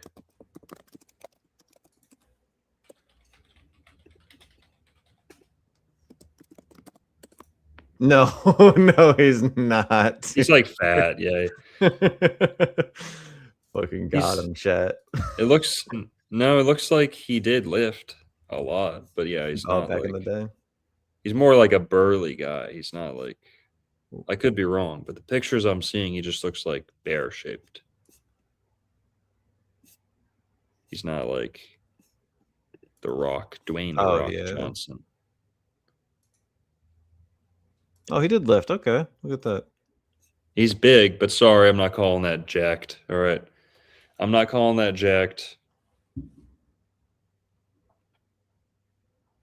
Push ups. Who else is smart? Tito Ortiz. That's funny. Chris Langan. He's smart. Definitely smart. Don't know if he qualifies as jacked, though. Being able to lift heavy weight, believe it or not, is not, to me, that's not being jacked. Being jacked is like your muscles are popping off your body. And being fat really makes it harder to be fully qualified as jacked. It's like being fat and being a girl and having big ass and big tits. It's like, well, yeah, you're fat. You know, True. Yeah. duh. And that's like the worst stereotype of like when you think of like gym stereotypes is like the dude who's just like fat but lifts a lot and is like gaining mass constantly, but it's not going well. Vladimir Putin. Someone said, I don't know if he's jacked or smart. You never seen Putin riding the horse, bro? The shirtless Putin pics. He's kind of dad bod maxing there. Yeah. Yeah. Um, Someone said Gerard Butler. Maybe. I mean, I'm not seeing many smarter people than him on this list.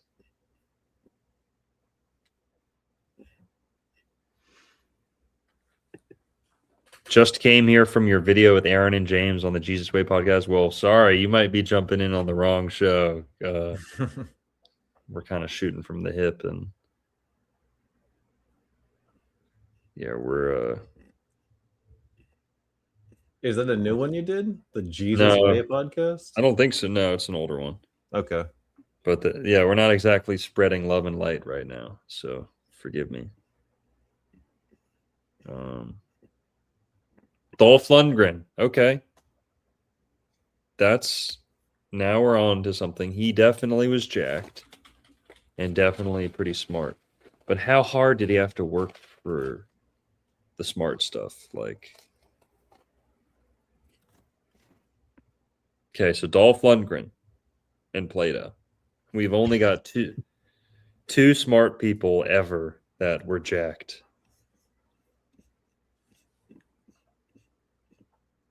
Jeff Bezos is huge. Yeah, I don't think he's that smart either. He probably just took roids, so it doesn't count.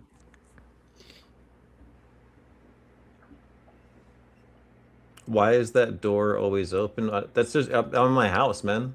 This is my house, so I can leave the door open. It's like it's all mine, man. Sean Connery not jacked. Sorry. Andre the Giant not jacked. The Rock not smart.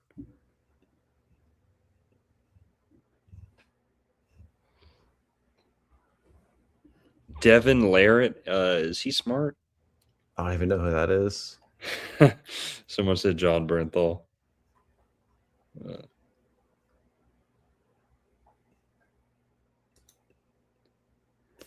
Yeah, sorry guys. I mean, we tried, but there's only two jacked geniuses ever of all time. Plato and Dolph Lundgren. That is our exhaustive list. Concise, exhaustive list. We've checked everybody. Yep. We checked. No stone left unturned. Trust the experts, folks. Come back next week for your booster to see if we found anything else. Devin Lara doesn't count. He's not. How do we know he's smart? He's not smart. Schwarzenegger's not smart. The Dave Chappelle, that's a fake Dave Chappelle. We already know that. That's not the real Dave Chappelle. Okay.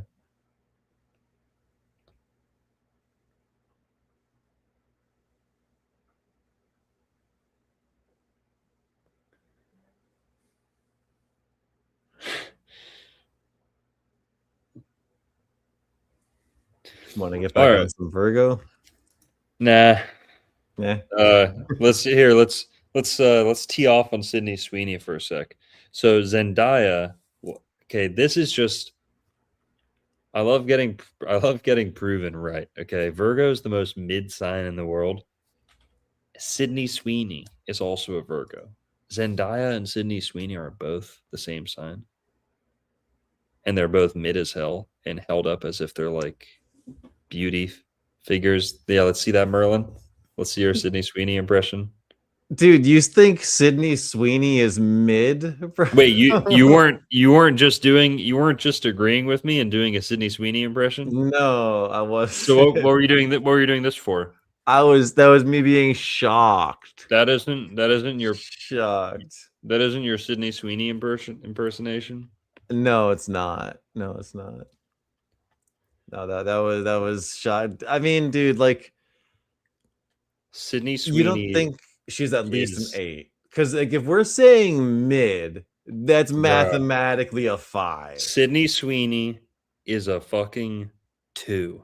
What are you doing, dude? A hard 2. A hard 2. A hard 2. On what scale, man? Like literally on what scale mathematically is that a 2? If I were single and she approached me and there was no one around to judge me for my decision, I would still say no. Okay. I would say no thanks. Stop talking to me. Get away. Okay. That's how you gotta treat these bitches too. Like you're okay, you live in a universe where that's more than a 5. Yes. Then you live in a prison. I don't feel like it. You have succumbed to the matriarchy. Okay. How so? I live too close to Plato's objective realm of the forms to ever call this beautiful. She is. Nice face.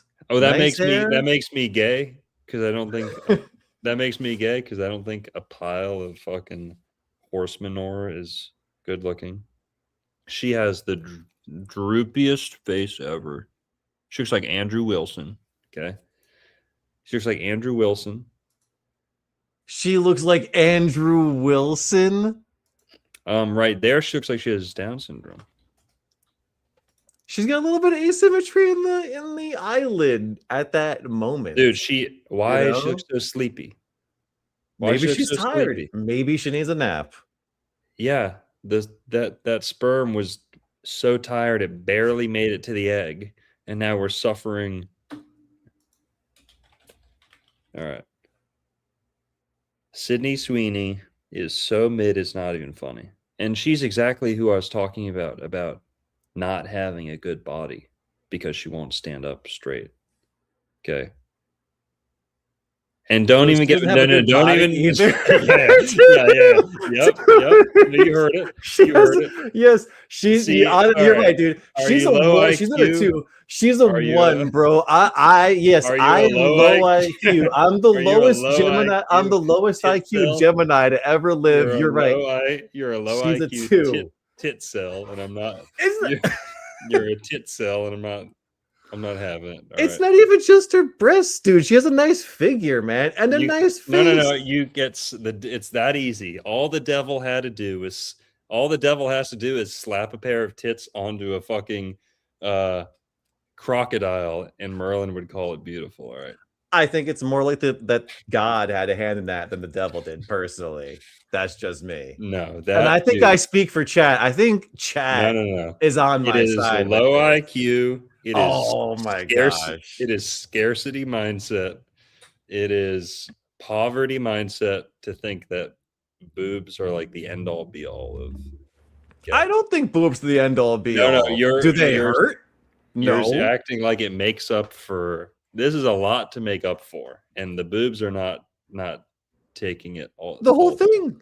All right. Like, what's bad? She's not fat. Like, what? Like, her, what? Like, her. Is it her knees? Her shoulders are far too wide. Okay. And you may not be able to tell because her tits are disgustingly huge. Okay. I'll just be honest. That's disgusting. That's disgusting. Her tits are pretty much almost at the too big mark. Okay. I'll be honest. For that small of a human, look at her fucking elbows and look at her boobs. Okay. Yes. And let's be honest. Search her in a bikini. Sydney Sweeney bikini, and I'll tell you what we're really corrupting my search history, dude. Yep. Okay, you tell me. Okay, she's way too stubby. She has like no neck. Her arms are super short. Her mid area is way too short.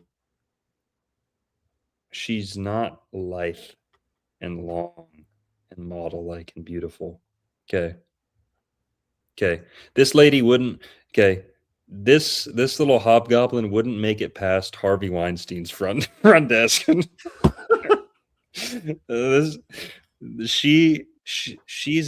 and Zendaya are exactly what heroes like Harvey Weinstein were protecting us. Protecting us from. Dude. Oh no. Someone said you don't like curvy girls. I love curvy girls. Okay. I love curvy girls, but she looks like a rotisserie chicken on a spit. All right. Her proportions are just not right to me. You know what? Too small. Her shoulders are too broad. Her waist is too wide. Her knees are too skinny compared to her waist. She does not have an athletic, beautiful build. Sorry.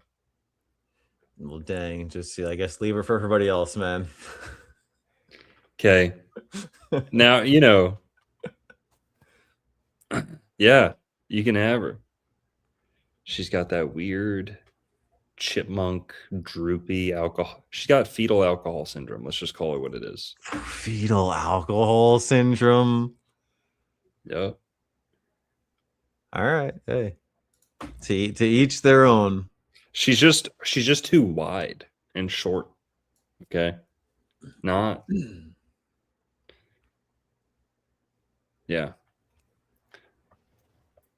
Speaking of Virgos, okay, since to prove I'm not gay here, okay, you know who is beautiful in a Virgo? Who? Blake Can't. Lively? She's okay. She's a little too dumb in the face for me, but she's pretty. Cameron Diaz. Okay. That's a Virgo woman. All right. Cameron Diaz in her prime, tall, long, beautiful. Okay. Dude, have you ever She looks seen she's a there's little some- blown. She's a little blown out now. But her when she was younger, like late 90s. have you seen There's Something About Mary? I don't think so. What's that one? That's a comedy back in the day. I think is it Adam Sandler. No, it's not Adam Sandler. It's the other guy. Same vein. One of those guys who made a whole bunch of comedies. Search Cameron Diaz in the 90s. All right. That's Yeah, beautiful. she was smoking. That's why her last name's Diaz. She's a fucking Right there. 10. Top, the one you just no. Oh. Well, that one's good too. This one right here? That one. Yeah, Come smoking. You can't even put Sydney Sweeney in the same universe as that. All right.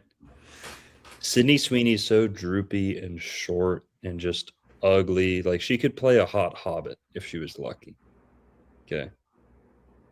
Cameron Diaz.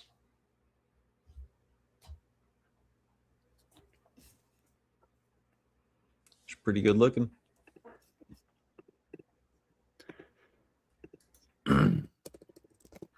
One sec. Yeah, I'm gonna look up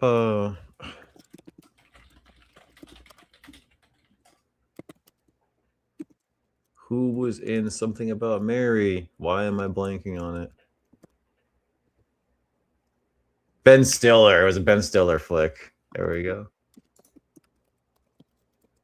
Yeah, classic.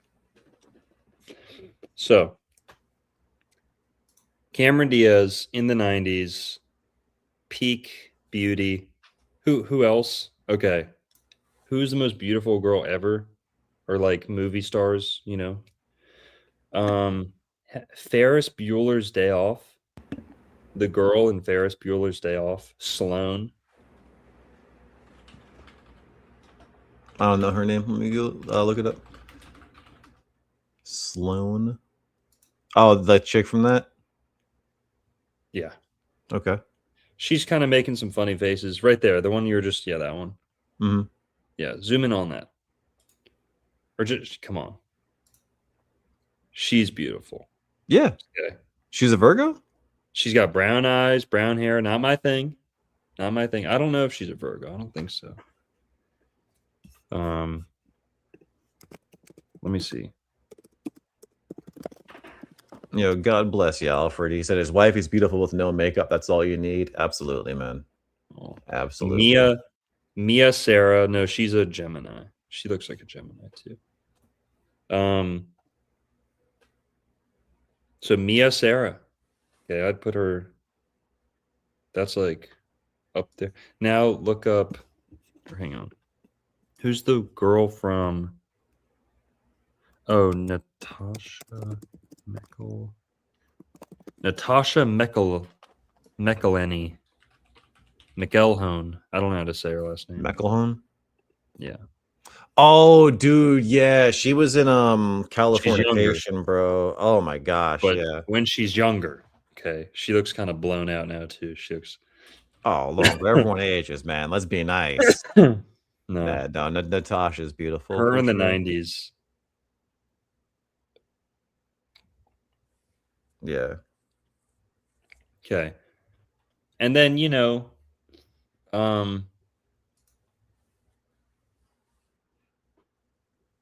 who those three are like, I think the most beautiful actresses that I remember off the top of my head. Olivia Wilde. She's kind of like crazy, and but in recent times, she's kind of got like a weird face too. But her like 15 years ago. Don't click on that one. We'll get demonetized. Oh yeah, I didn't even have my mouse just sitting there. Yeah. Yeah. Oh wow, that's super super translucent. Yeah. Her face is like a little too much though. It's like a little too much.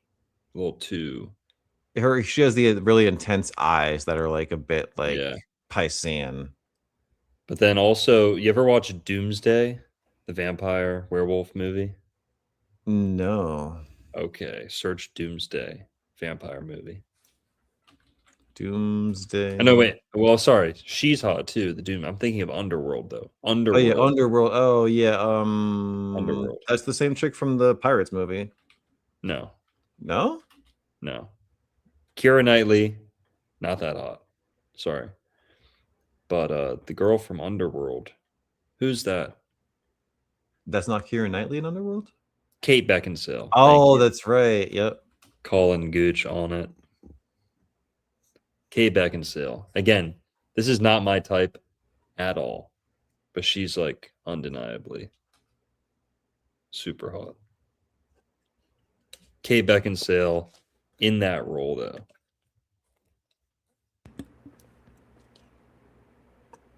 Are we just listing hot chicks now? Is that where this is going? Just to prove you're not gay? After Sydney comments. I mean, I think we proved my point. I mean, Sydney Sweeney's not even come on, guys, let's be honest. When we look at these women, Sydney Sweeney is not even remotely in the same conversation as any of these women. And it's not just a height thing. It's not just about being tall. Like, Sydney Sweeney is ugly. She's literally ugly. I'm not saying this to tear people down. All the girls out there who think Sydney Sweeney's like the peak of beauty, not true. You're probably a lot closer to her than you think. You might even be better looking than her. Sydney Sweeney is ugly, like bad ugly. And it's like it's an encapsulation of how our society is fucking like vomiting all over itself and not even thinking anything's wrong. Okay.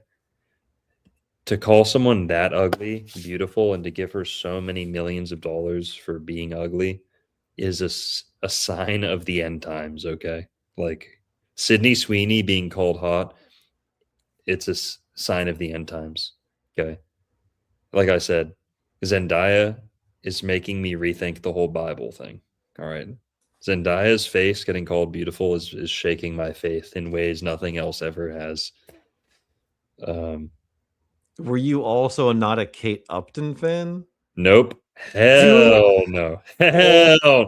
She is fuck ugly. Gosh, dude. Again, right. you with the tits. You with the tits. It's not even about the tits, dude. It has nothing to do with it. It's about like that fucking beautiful easy. Blonde hair, beautiful face. Like what's the issue? It's not that. Not beautiful. Probably not even actually blonde. And she has udders. That's it. Udders. She's chubby in the mid region, which I don't like. Okay. Sorry. All right. You're on record with that one. That was going in the archives. Here, we didn't check on the. All right, people. So 59%, they're still voting. 59% said face. So not face won, but not by a lot. Kate Upton is not hot. She's mid. She's pretty. She's not hot. I need to measure these people against their popular rating. I disagree. I guess, but it's also like that's like a very like modern like Tinder swiping where like, oh, this person, I'm just gonna go for someone hotter, where, you know, to be. You just said face matters more than body to you. So are you not going to swipe based off face? But there are lots of beautiful faces. And I'm not gonna be like, oh, this isn't the most how beautiful about face I've this? ever seen. This How she's about mid. this? How about this, Merlin? I'm actually Mm. going, dare I say, I might even be more caring about the body more. I think is more tolerant and accepting and like I can see not I'm not trying to sound hallmarky here, but if a woman keeps herself fit, there's very little with the face that I could actually find issue with. Like, yes, I believe in loving and really liking someone's face, but at the same time, faces can be it's almost like I'm offended by a not well kept body. I'm just offended by it.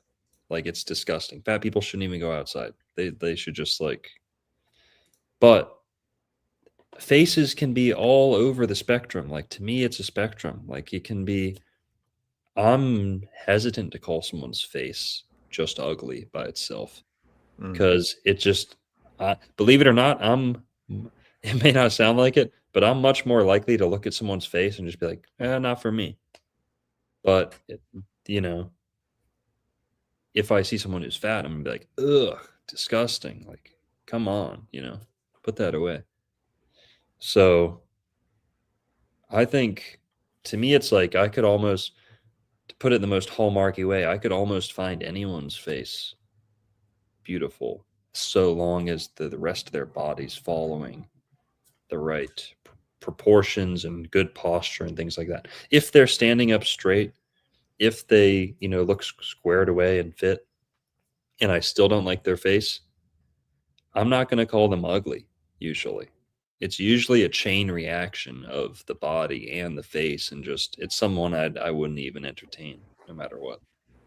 Yeah, no, I mean you're right. There's a huge connection. You got like the body, face, lifestyle, values, spirituality, relationship with God. Self confidence, self worth. All these things are all very much connected. I agree with that completely.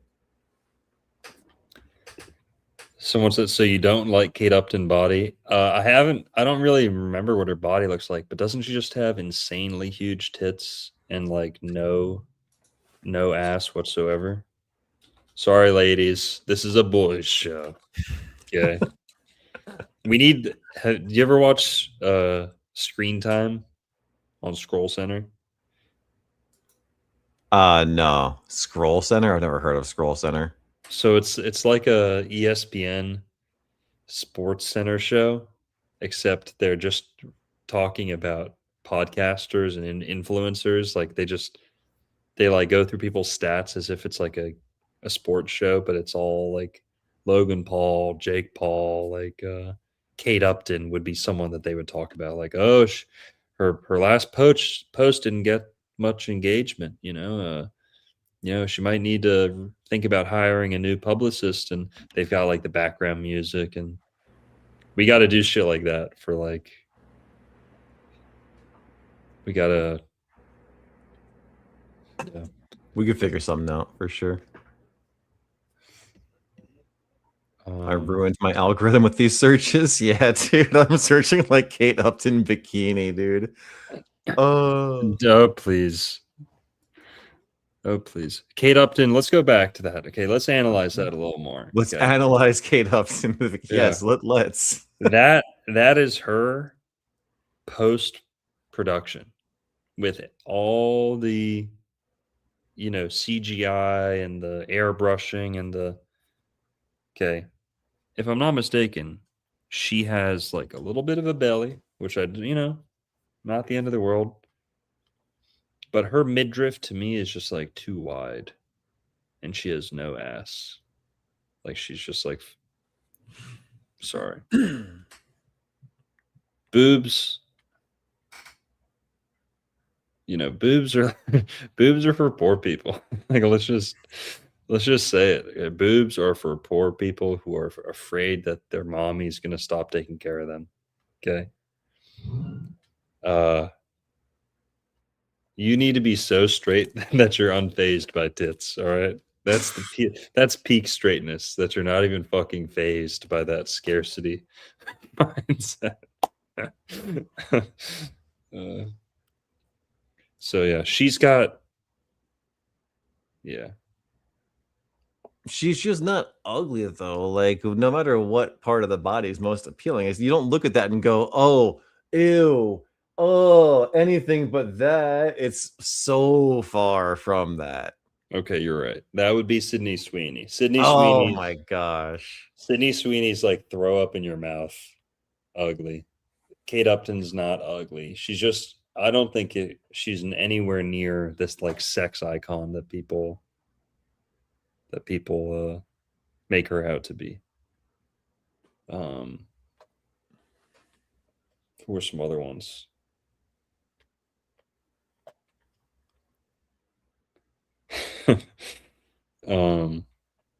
Oh, dude, Diane Kruger, dude, smoking. That's like peak, perfect. Diane The Kruger original Heller of Troy. Yeah. Yep, Diane Kruger in Troy. Her in Troy. Yeah, she was pretty in that movie for sure. Yep. The new Helen's really pretty too, right? Nope. She looks like the shadow. She looks like Diane Kruger's shadow, the new Helen. One sec.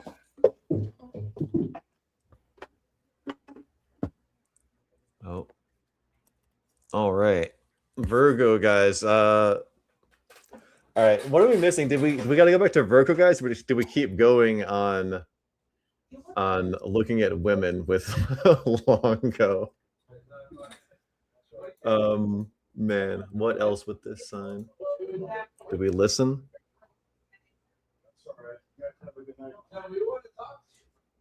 Oh, they're saying their goodbyes. Let's see pics of who Narco has dated.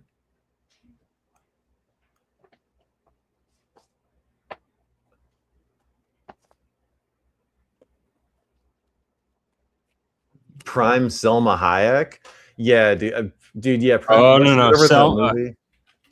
Don't even get me started on her. Like? All right. I don't care. I don't care who's. What, From Dusk? There we go. Yeah, she's mid too. Selma Hayek's mid. Yeah.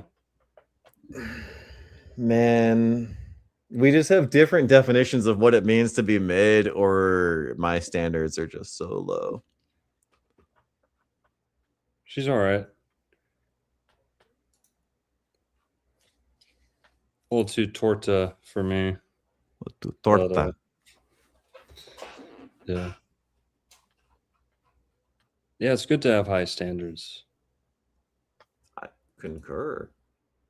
I would just include Sydney Sweeney in my high standards of what I consider beautiful, but that's all right. Not even close. Not even close.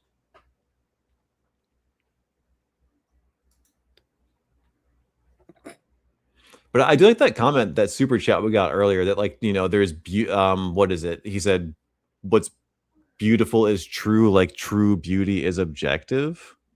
There's a lot of truth to that. I was listening to some video earlier this week, and like the guy said, truth is a feeling as much as it is like some fact. Like there's like when you hear something true, it feels good. Just like when you see something beautiful, it feels good. So there's a strong link between truth and beauty.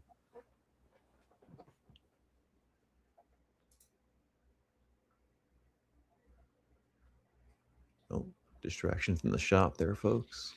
It's drunk people outside fucking pissing me off. Oh yeah, that sucks. Are there bars on the street near where your shop is? Here, one sec. Yeah, sure. Ready for some drama? Oh.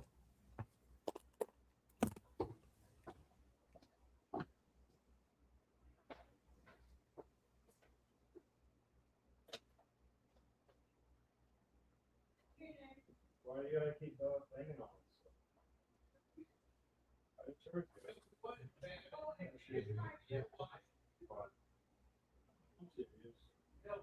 Just don't bother us up. Go be drunk somewhere else. That's my property. Okay. I don't think you're in a good shape for that. Awesome. Thank you. Yeah, we're gonna.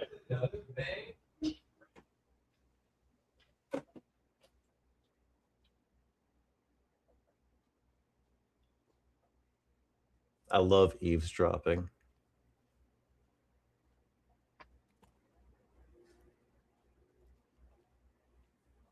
All right, the drunk buffoons have been told off. Long goes back.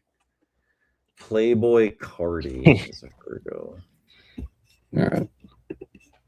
Did you hear that? Yeah, we heard it. We heard a good bit. Why don't you go be drunk somewhere else? Yeah, fucking losers. Young kids or what? No, they're older than me. They really? almost always are. See, that's the thing. That's the crazy thing is like alcohol is such an embarrassing leftover vice from the fucking Stone Age. Like kids these days don't even drink. They're done with that shit. They learned that lesson. Drinking is such caveman activity. Like it's such a boomer activity. Millennials drink. Gen Z's not drinking. Like maybe a little bit in college. No. Drinking is for such losers. It's not even funny. Okay. You know, fat people are bad, ugly people are bad, drinkers are the worst. People who drink should just have all drinking to me outweighs everything good about someone. Drinking is worse than any good they have to offer. Spare me any good someone has. If they drink, I want nothing to do with them. I always get reminded why drinkers drink, why I don't drink. Drinking is just most pathetic thing in the world. What do you think? I mean, I'm not a drinker, but I'm not gonna lie, man. If I'm at a Mexican restaurant, I love a margarita once in a while. Like I you know what I mean? Like I'm never someone who's like, oh, I'm just alone and drinking. Mm-hmm. But socially, I don't know. I think like with moderation, there's something to it. But I've also gone years without drinking. But like I don't know. At least right now, presently where I'm at, like if I'm out of the restaurant, I might do a margarita if the occasion calls for it. And I got no issue with that, man. I love a good marg personally, and I think I always will. So it just is what it is. But I love a tequila. Not gonna lie. Oh, I can understand loving that, but you know what I love even more than that? What's up? Is being 1,000,000% free from those pressures, from the feel like, oh, this is what we do when we go to a Mexican restaurant. Oh, well, we drink a martini when we go to the Italian place. We do being free from those tendencies and pressures. I love that even more, 1,000,000 times more. You can't love that enough. Being free from the breath, the slurring, the bumping into each other, the fucking plowing your car into a family of 5 that's just trying to get home. Like everything about drinking is so detestable and to try and minimalize it, to try to compartmentalize it and romanticize it in any way is so, to me, so foolish. And I hear what you say, like, hey, go to a Mexican restaurant, it's a margarita. Well, it's kind of like you go to the ball game, you get a hot dog. You go to the, you go to the, how much of that is actually a vacation from life? How much of that is actually helping you, or how much of that is also just programmed, programmed responses? It's like, all right, I saw a cactus, now I order a margarita. I saw a Italian flag, now I get a martini. Mm-hmm. To me, that's just like total goy activities. That's just like drinking is it's it's the mark of someone who's spiritually suffering but also socially suffering. And I think that's the heart of the, drinking out in public is if there were no anxiety, people wouldn't drink. Drinking momentarily lessens anxiety. It's a social lubricant. And without that, there's zero value in it. And I don't even think that's a value. I think that's a cope.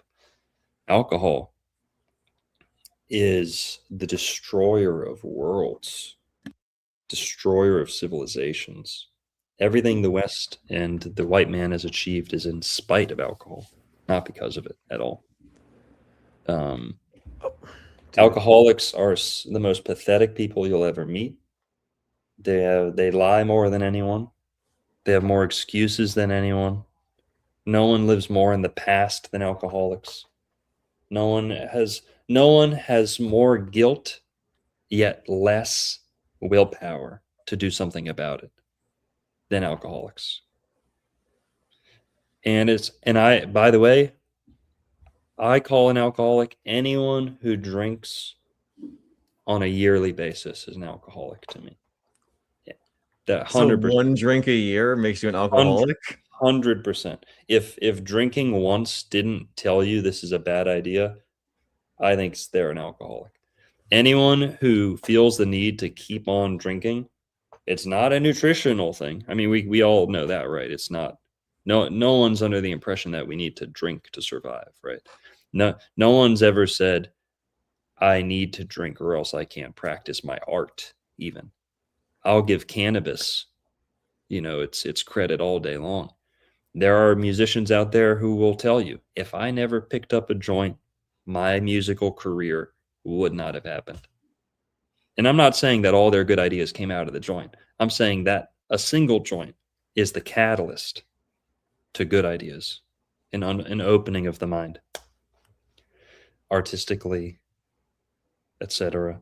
Alcohol is the nectar of losers, mopers, the depressed, the anxious,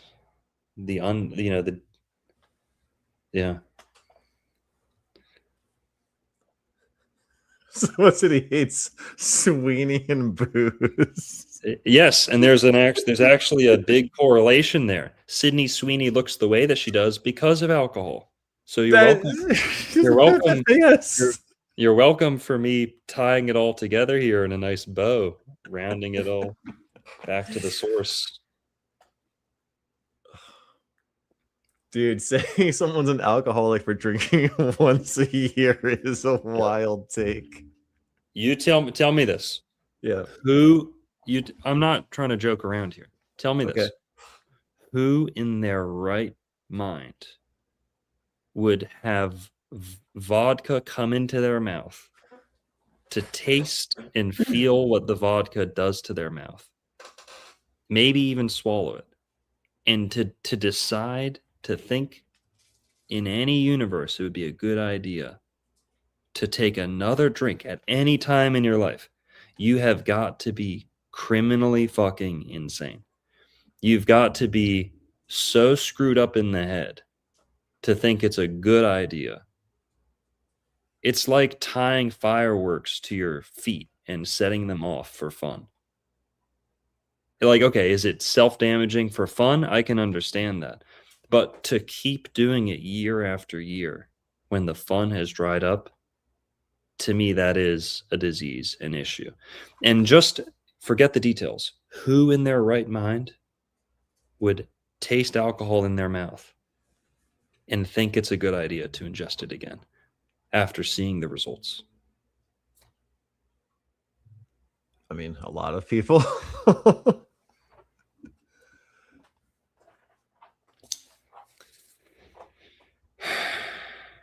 I get it. I It's wish a vice. the world, if I could free the world from one thing, flesh or alcohol, consuming the blood of other creatures, or freeing mankind from alcohol, I'd choose alcohol. Okay. I'd rather hang out with a flesh eater than an alcoholic. And I know this. I already know this. This isn't a thought experiment for me. I'll rather hang out with a righteous meat eater who doesn't drink I know I'll get along with them.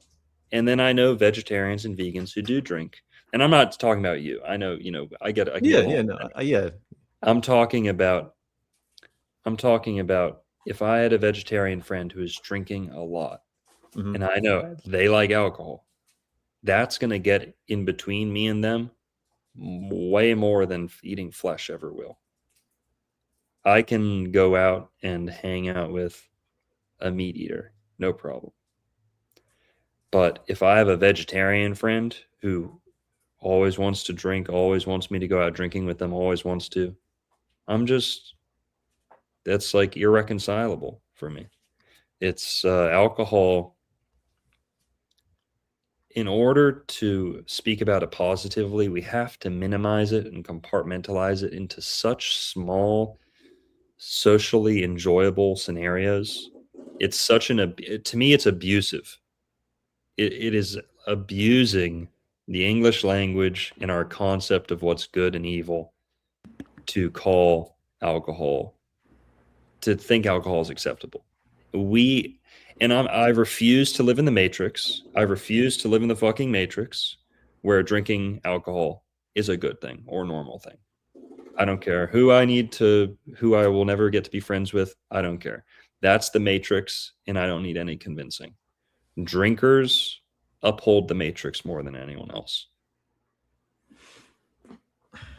I mean, regular drinking, if it's constant, is obviously a problem. Why? Why is regular drinking a problem?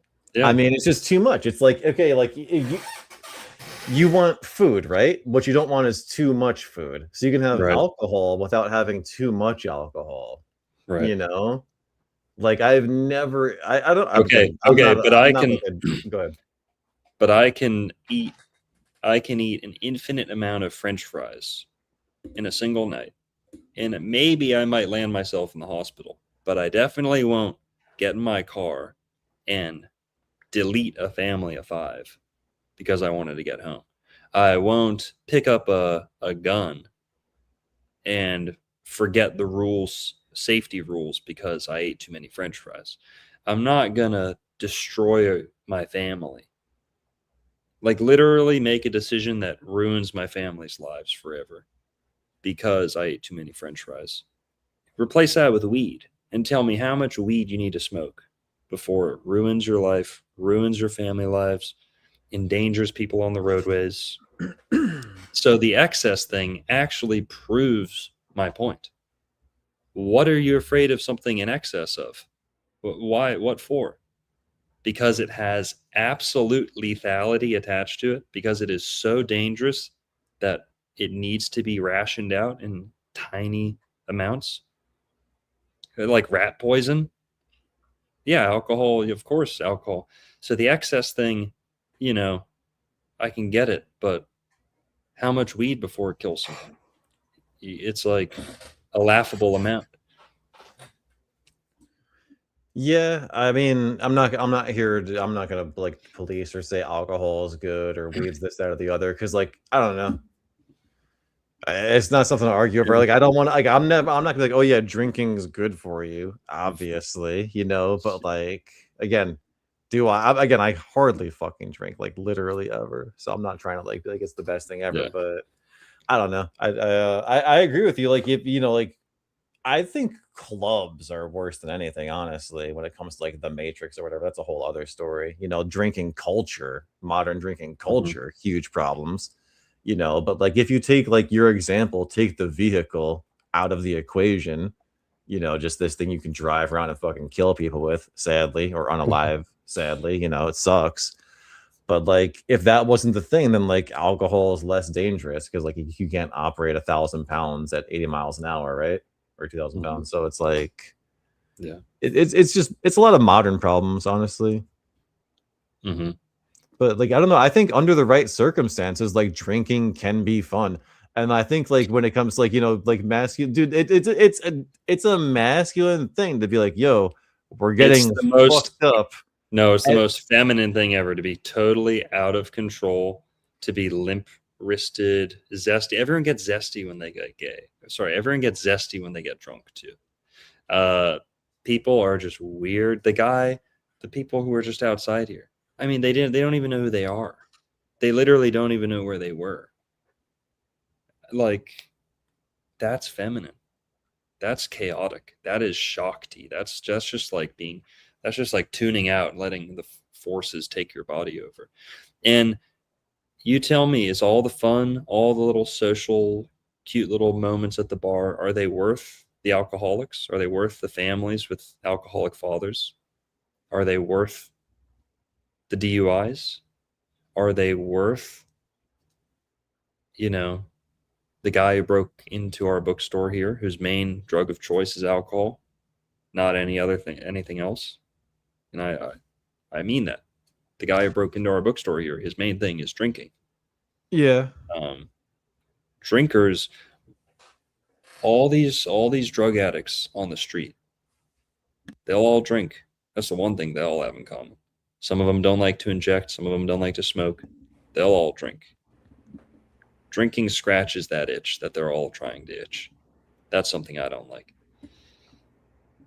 And I will not tolerate comparisons between marijuana and alcohol. Sorry, Carter. Okay. The list of geniuses who directly credit marijuana with helping them. And I'm not saying all their good ideas came out of the weed. I'm saying coming into contact with weed set them on a trajectory that was more conducive to the artistic genius, producing good music for decades and decades. And then maybe they get away from the weed. I'm not saying the weed's like a lifelong, vitamin that they, gives them genius. I'm saying just coming into contact with weed briefly sets you up for success if you're in the right industry. Okay. For sure. Alcohol, it's in spite of the alcohol. Like, show me the greatest alcohol mind in the world. Bukowski, Hemingway. Like, yeah, these guys are fucking nihilistic, dark. I'm mostly talking about Bukowski. You want to see what alcohol thinks like and talks like? Go read some Bukowski. Yeah. Eternally down on his luck, depressed, fucking guilty, worst type of humor ever, self-deprecating. Yeah, go read some Bukowski. You want to see the virtues of alcoholism. Bob Marley over here and fucking Charles Bukowski on the other end of the spectrum. Like, you can't smoke enough weed to make someone not creative. You can drink enough in a single night. You can drink enough to make yourself useless. Whatever. I hate alcohol so much. I have to deal with people like this.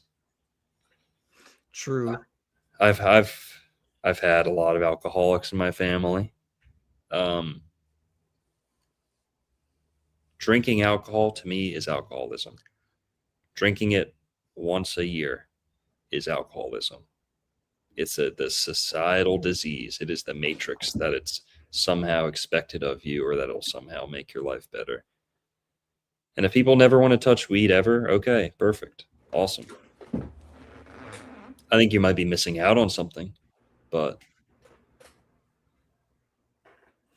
yeah, I mean, I'm with you. Like, obviously, overall, alcohol, does a lot of damage. And if you think about it too, like in terms of the art that alcohol produces, who are some famous alcoholic artists? Stephen King. Demonic shit coming from Stephen King due to a lot of like alcohol-induced fever dreams. Basically, him writing some shit, So yeah, no, there's a lot to it for sure, but whatever. It's just like ice cream, right? It's like, is ice cream worth all of the diabetics? It's like, yeah, because I can have a little bit and be okay, whereas someone else can't. You know what I mean? So it's like, that's how I feel with alcohol. But I agree with you completely. As like an overall and the way society treats it, no es bueno. Yeah, I like excess. Excess is a good, kind of almost a good measure of things. Have you heard this saying? I'm gonna mess it up, but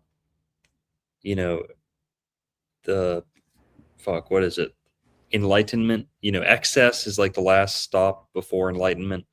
You know, or excess is kind of is the quick track, the fast track to enlightenment, because you know you can see through the illusion of wealth and money.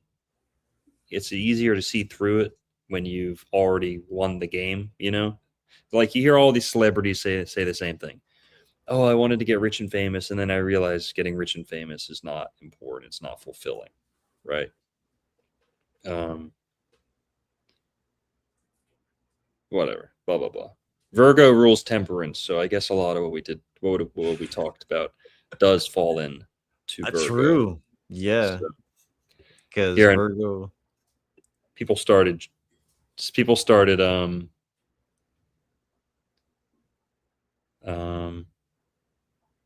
people started tipping when we started roasting Sydney Sweeney or whatever. Nice. Channel 6 news guy with the $5 says one bro is analyzing Yep. subjectively, other bro objectively. I'm gonna stop by the store soon. Y'all recognize me. Love you guys. These streams make me okay. Thanks, man. Appreciate it. Channel 6 news guy with the $2 says, I am alcoholic and he is correct. Love you, bros. I knew it. Love you too, man. An honest doubter with the $2 says, who's worse, daily meat eater or light drinker?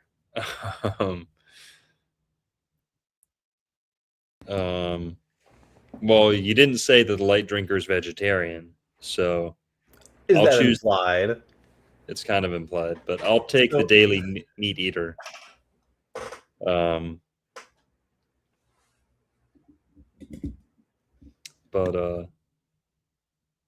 yeah.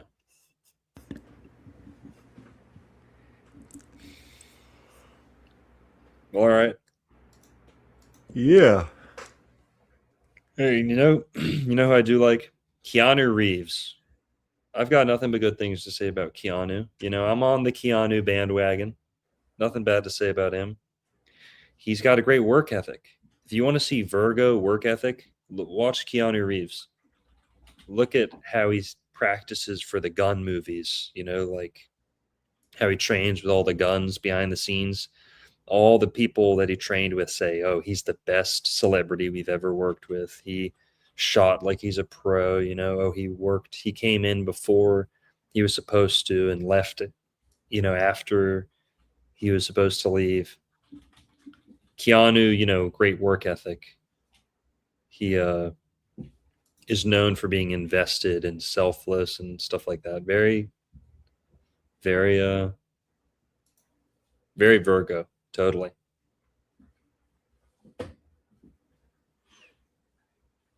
Yeah. He's I mean, let's check his chart. Let's see what sticks out in his chart. Does he have more going on in Virgo than just the sun? Interesting. That's right in the ascendant too. Check that out. Right. I mean, I would consider that first house like on the ascendant. Honestly, with that cusp, it's close enough. Mercury, Uranus, and Pluto all right there. Holy shit. Yeah, Mercury and Uranus right on top of the sun in Virgo. That's the fact that Mercury is on top of the sun's incredible, and exaltation and domicile right there. That's really good. Incredible. On the fucking AC too. That's nuts. Nice 11th house cusp moon. He's well liked. That makes perfect sense. Does a lot for his family. That makes perfect sense. And then look at that. Venus and Mars together in Cancer. Interesting. Mars not so happy there, but Venus really balances it out. I know you might not like this, but Pluto right on the ascendant. He has this revolutionary icon status. The Matrix. Like he is Neo, you know? Yeah. He's like the fucking Jesus of the 21st century. Like Neo, you know, Keanu Reeves is this revolutionary in a sense. What other movies has he been in? Let's check his IMDb. Point Break is pretty Plutonian too. To me, Plutonian skaters are kind of Plutonian. It's like radical, bro, shred, nar, dude. Like this kind of, I don't know. but he's kind of got this like counterculture, revolutionary thing with The Matrix and a couple other movies. You know, like he redeems the world, comes back up from the underground. Undercover is a Plutonian thing too, being like an undercover cop, underground, underworld. He just did something called Dog Star. There's a little Pluto connection for you. Isn't that the name of his band, Dog Star? It might be, yeah, because it says Dog Star all in now music video on the IMDb credits. So yeah, that's his band. Yeah. With Robert Mailhouse. What kind of? And here's another thing. You want to know the most Virgo thing ever? Okay. Being an A-list celebrity and not using it to promote your band. Okay. You know what I mean? Like, how many people even know that he's in a band? And it's not like a gimmick where he like joined the band after. Like, apparently he was in the band before he got famous and they kept playing. And he never like tries to promote the band with his celebrity, saying like, "Hey guys, it's Keanu. Go check out my new band.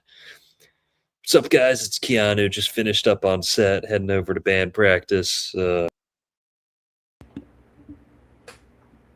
Oh, he plays bass apparently. Oh shit, Longo just dipped. StreamYard does that sometimes. It has like weird hiccups. If you guys see hiccups on your end, it's because like sometimes StreamYard just fucking hiccups on our end and it's not even us doing it. All right, Keanu's chart. Oh, he's calling me. I'll tell him. Yo, you're on speakerphone with the stream. Hey, yeah, my computer died. Do you have the option to end the stream? Do I have the option to end the stream? I don't. I can leave studio. I can. All right. Yeah, I can't end stream. Just gotta wait for my computer to turn back on. No sweat. Yeah, I just gotta leave studio option. I'm holding it down, but they can hear you. Can you guys hear him? Okay, on the phone, on chat. But I can also take you off phone and just like wrap it up, and I could play some music. Oh, I can't play any music. Mars Sun people have intense relationship with father. Interesting. That's pretty cool. I would look at that more house-wise, but that's pretty cool. Yeah, they can hear you. Guys, this is fucked up. They started filming Jersey Shore with a new cast. What? I mean, well, yeah, the old cast. I mean, the old cast is now old. Like we're mid-30s now, bro. No, they're older than that. They're like in their 40s.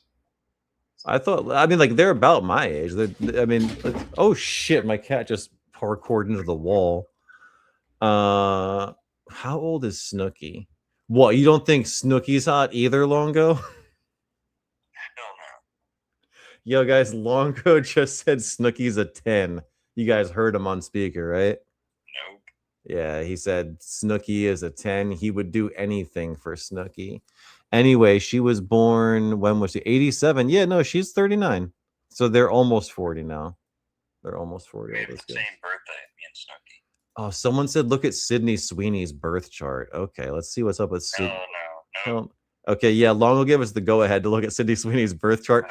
Oh, she's a Scorpio rising, which is why Longo finds her so sexy, because the Scorpio sex appeal is just so undeniable. She's so steamy. So Sydney Sweeney, very left side dominated chart, very left side dominated. No, Sun on the North Node in Virgo. That's actually crazy.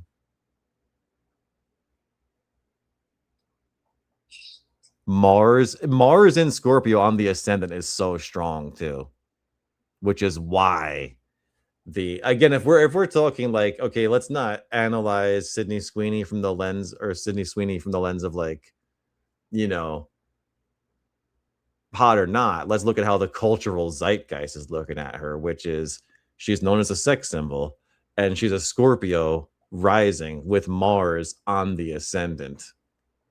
That is, there's a lot. There's very hot planet, hot sign on the AC. What does that mean? I'm side-eyeing her chart right now. Oh gosh. So what happened, Longo? Your computer just like booted? Was it an electrical problem or like the computer It just died. It was low battery. Said oh 4%, but I should have. gotcha. Well, chat's having a good time. Mars is a curvy body. Yeah, Mars in the first house. That's interesting. If Mars gives a curvy body, the first house would definitely do the trick. House. Who's that? Sydney Sweeney? Yeah, well, it's like Her face is so fucking red. It's technically in the 12th house, but we would consider it first just because it's on the ascendant cusps within 5 degrees. So it's definitely like more on the AC than in the 12th. So yeah, see, so that's why her face is so red. Yeah, Mars in the first house or Mars in the ascendant brings redness or. All right, and Longo, Sydney Sweeney is definitely not back up on the screen right now, so you can rest easy. All right, what other chart should we look at that's Virgo? Someone in chat, throw something out if you want. Imagine waking up with Snookster. Yeah, you wake up, you turn over, and Snooky's in bed next to you. Snooky. Hey, I'm not going to shit talk anybody. Snooky was cute back in the day. She wasn't awful at all. Paul Walker's a Virgo. Ladies love Paul Walker. That's for sure. Sun first house, Mercury first house. Interesting.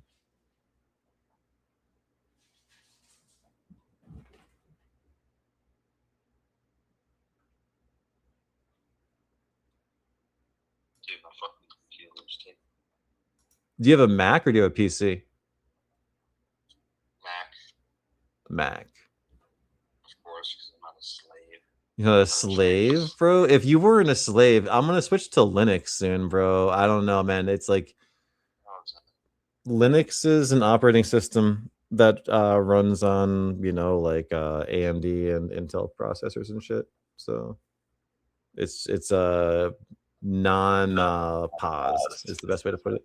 Here, I'm back in. I'll show you. Sorry about that. So Paul Walker, hey, I wish we could have talked about him. I got good things to say about him. Freddie Mercury, Say it. don't really like him. Sorry. Adam Sandler, he's funny. He lives down the street from me, actually. Really? Yeah, from where I grew up. He's very Virgo, though. He's totally Virgo, very vanilla. Blake Lively, definitely not a smart Virgo, but we still love her. You know who's very very Virgo? The girl from Shameless. Oh, Emily Rossum. Yeah. She's super Virgo. Emma Rossum? She has the quintessential Virgo look. Yeah, that's her. Yeah, she's beautiful too. 100%. She's alright. I would say that one I could agree with. Far from ugly though. Like I don't know. Like again, like it's just like once you hit beautiful, it's like just different flavors of beauty. I think personally, that's just how I look at it. You know, whereas you see different flavors of mid, unless it's a 10 out of 10. Yeah. But she's a Virgo? Yes, I believe so. September 12th. Yeah, look at that. Okay. 39 now. She's very Virgo, and her whole, I mean, I'm mainly just going off Shameless, but it's like Virgo. She's service to others, you know, living for others. She's the sibling who's raising her younger siblings, forced into a motherhood position. She is all about work ethic, working, you know. Yeah, very Virgo character there. But yeah, Tom Hardy, I thought he was a Cancer, but I guess not. Don't like him at all. Didn't like him as Bane? No, he's way too short. He is a pretty short Bane, that's for sure. Yeah. I was born in it. Yeah, it's like all voice. You think you? See, isn't that something when someone's best role is when their face is literally obscured and their voice is obscured and they're filmed in a way that it doesn't even look like them. Like if that's someone's best role, then I don't think they're that good. Is that his best role? I don't know. I feel like Tom Hardy had like a lot of female friends. I thought he was like known for being a good-looking guy. Am I incorrect in that? There was definitely a window of time where Tom Hardy was like considered one of the best looking Yeah. men in the world. But it was a very short amount of time. And have you ever seen that meme where it's like English people are only good looking for 2 or 3 years max? No, You ever I'm see- not. You ever seen that? It's true. Tom Hardy, he looks so bad now. Like, just looks bad.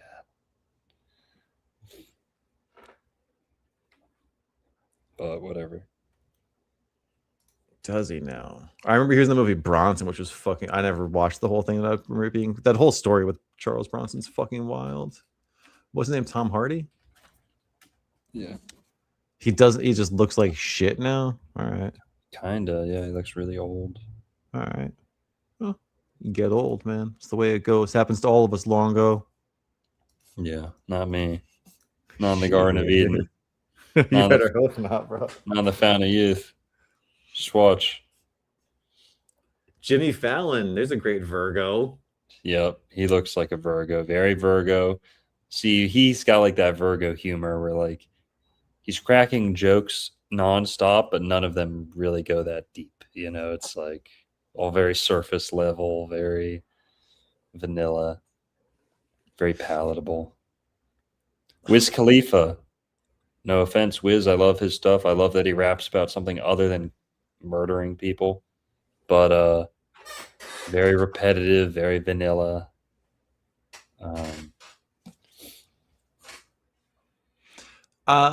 Stephen King's a Virgo too. How fucking crazy is that? Sick, man. Something with Virgos, something that Virgos often have is a very wide and thin mouth. Hmm. Cameron Diaz, Emmy Rossum, Jimmy Fallon. They have this like flat, almost like the Canadians from South Park. It's like a flat, just like even Amy Poehler here. It looks like like a wideness of a wide, flat mouth. I think Ludacris a Virgo. Luda. Yeah. So he was born on 9/11. Yep. Guy, Steven Tyler, I think he's an Aries, but he's got that mouth. Virgos have McGowan's very pretty. Little Yachty. Do you know who Little Yachty is? I don't know rap like you do. No. You know, like I do. I don't know rap. You know him more than I do, man. Jigga, please. You think I know rap? Yeah, man. I thought it was your main genre. Hell no. Fuck no. Play the guitar. Hey man, you close and open your streams to some rap. Those are some that's Aboriginal American music. Okay. Dude, Karina Kapoor Khan is a Virgo? Who's that? I have no fucking idea who that is. KKK, you mean? Oh, her name is actually KKK. That is crazy. Thanks. Tim Burton's a Virgo. India. You a Tim Burton movie fan or nah? No. Doesn't like Edward Scissorhands. Hell no. Oh, dude, Alexis Bledel is a great Virgo. If you ever seen Gilmore Girls, don't judge me, Longo. I grew up with it. I was 11, all right, when Gilmore Girls came out. But like Rory from Gilmore Girls, fucking Virgo. That's Virgo casting as Alexis Bledel as Rory is like super fucking astrological casting. Tyler Perry. Something about Virgos where they're like the least funny comedians ever, I guess, maybe. Tyler Perry, Jimmy Fallon. But all right. We're pretty much at 3 hours here. Guys, go subscribe to Merlin's channel, Wise Wizard Merlin with a Z. Wise with a Z. Merlin, what are you up to? Any upcoming videos or recent things we should check out? Right now, until it's done, it's all just talk. So nothing recent, but stuff's coming down the pipeline as I find myself with more time in the near future, hopefully. Chill, yeah. How about you? All right.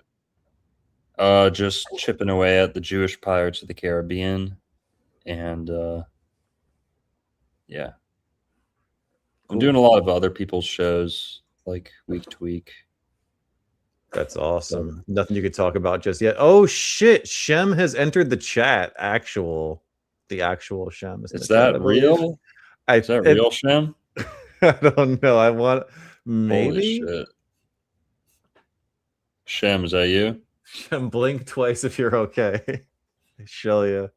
He said Ola. Nice.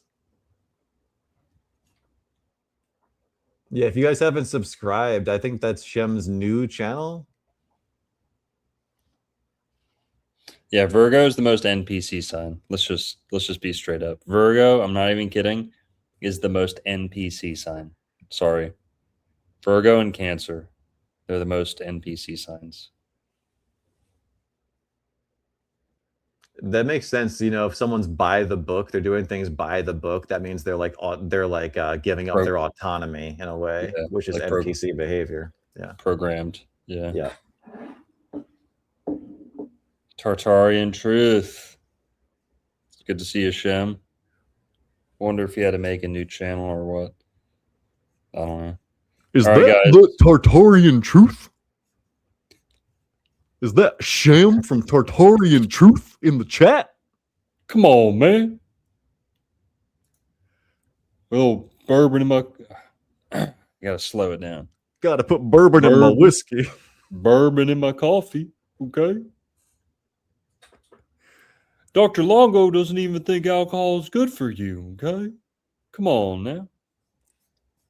This Tartarian Truth guy is probably using toilets like the Nephilim want him to. Tartarian Truth, okay? All right. Guys,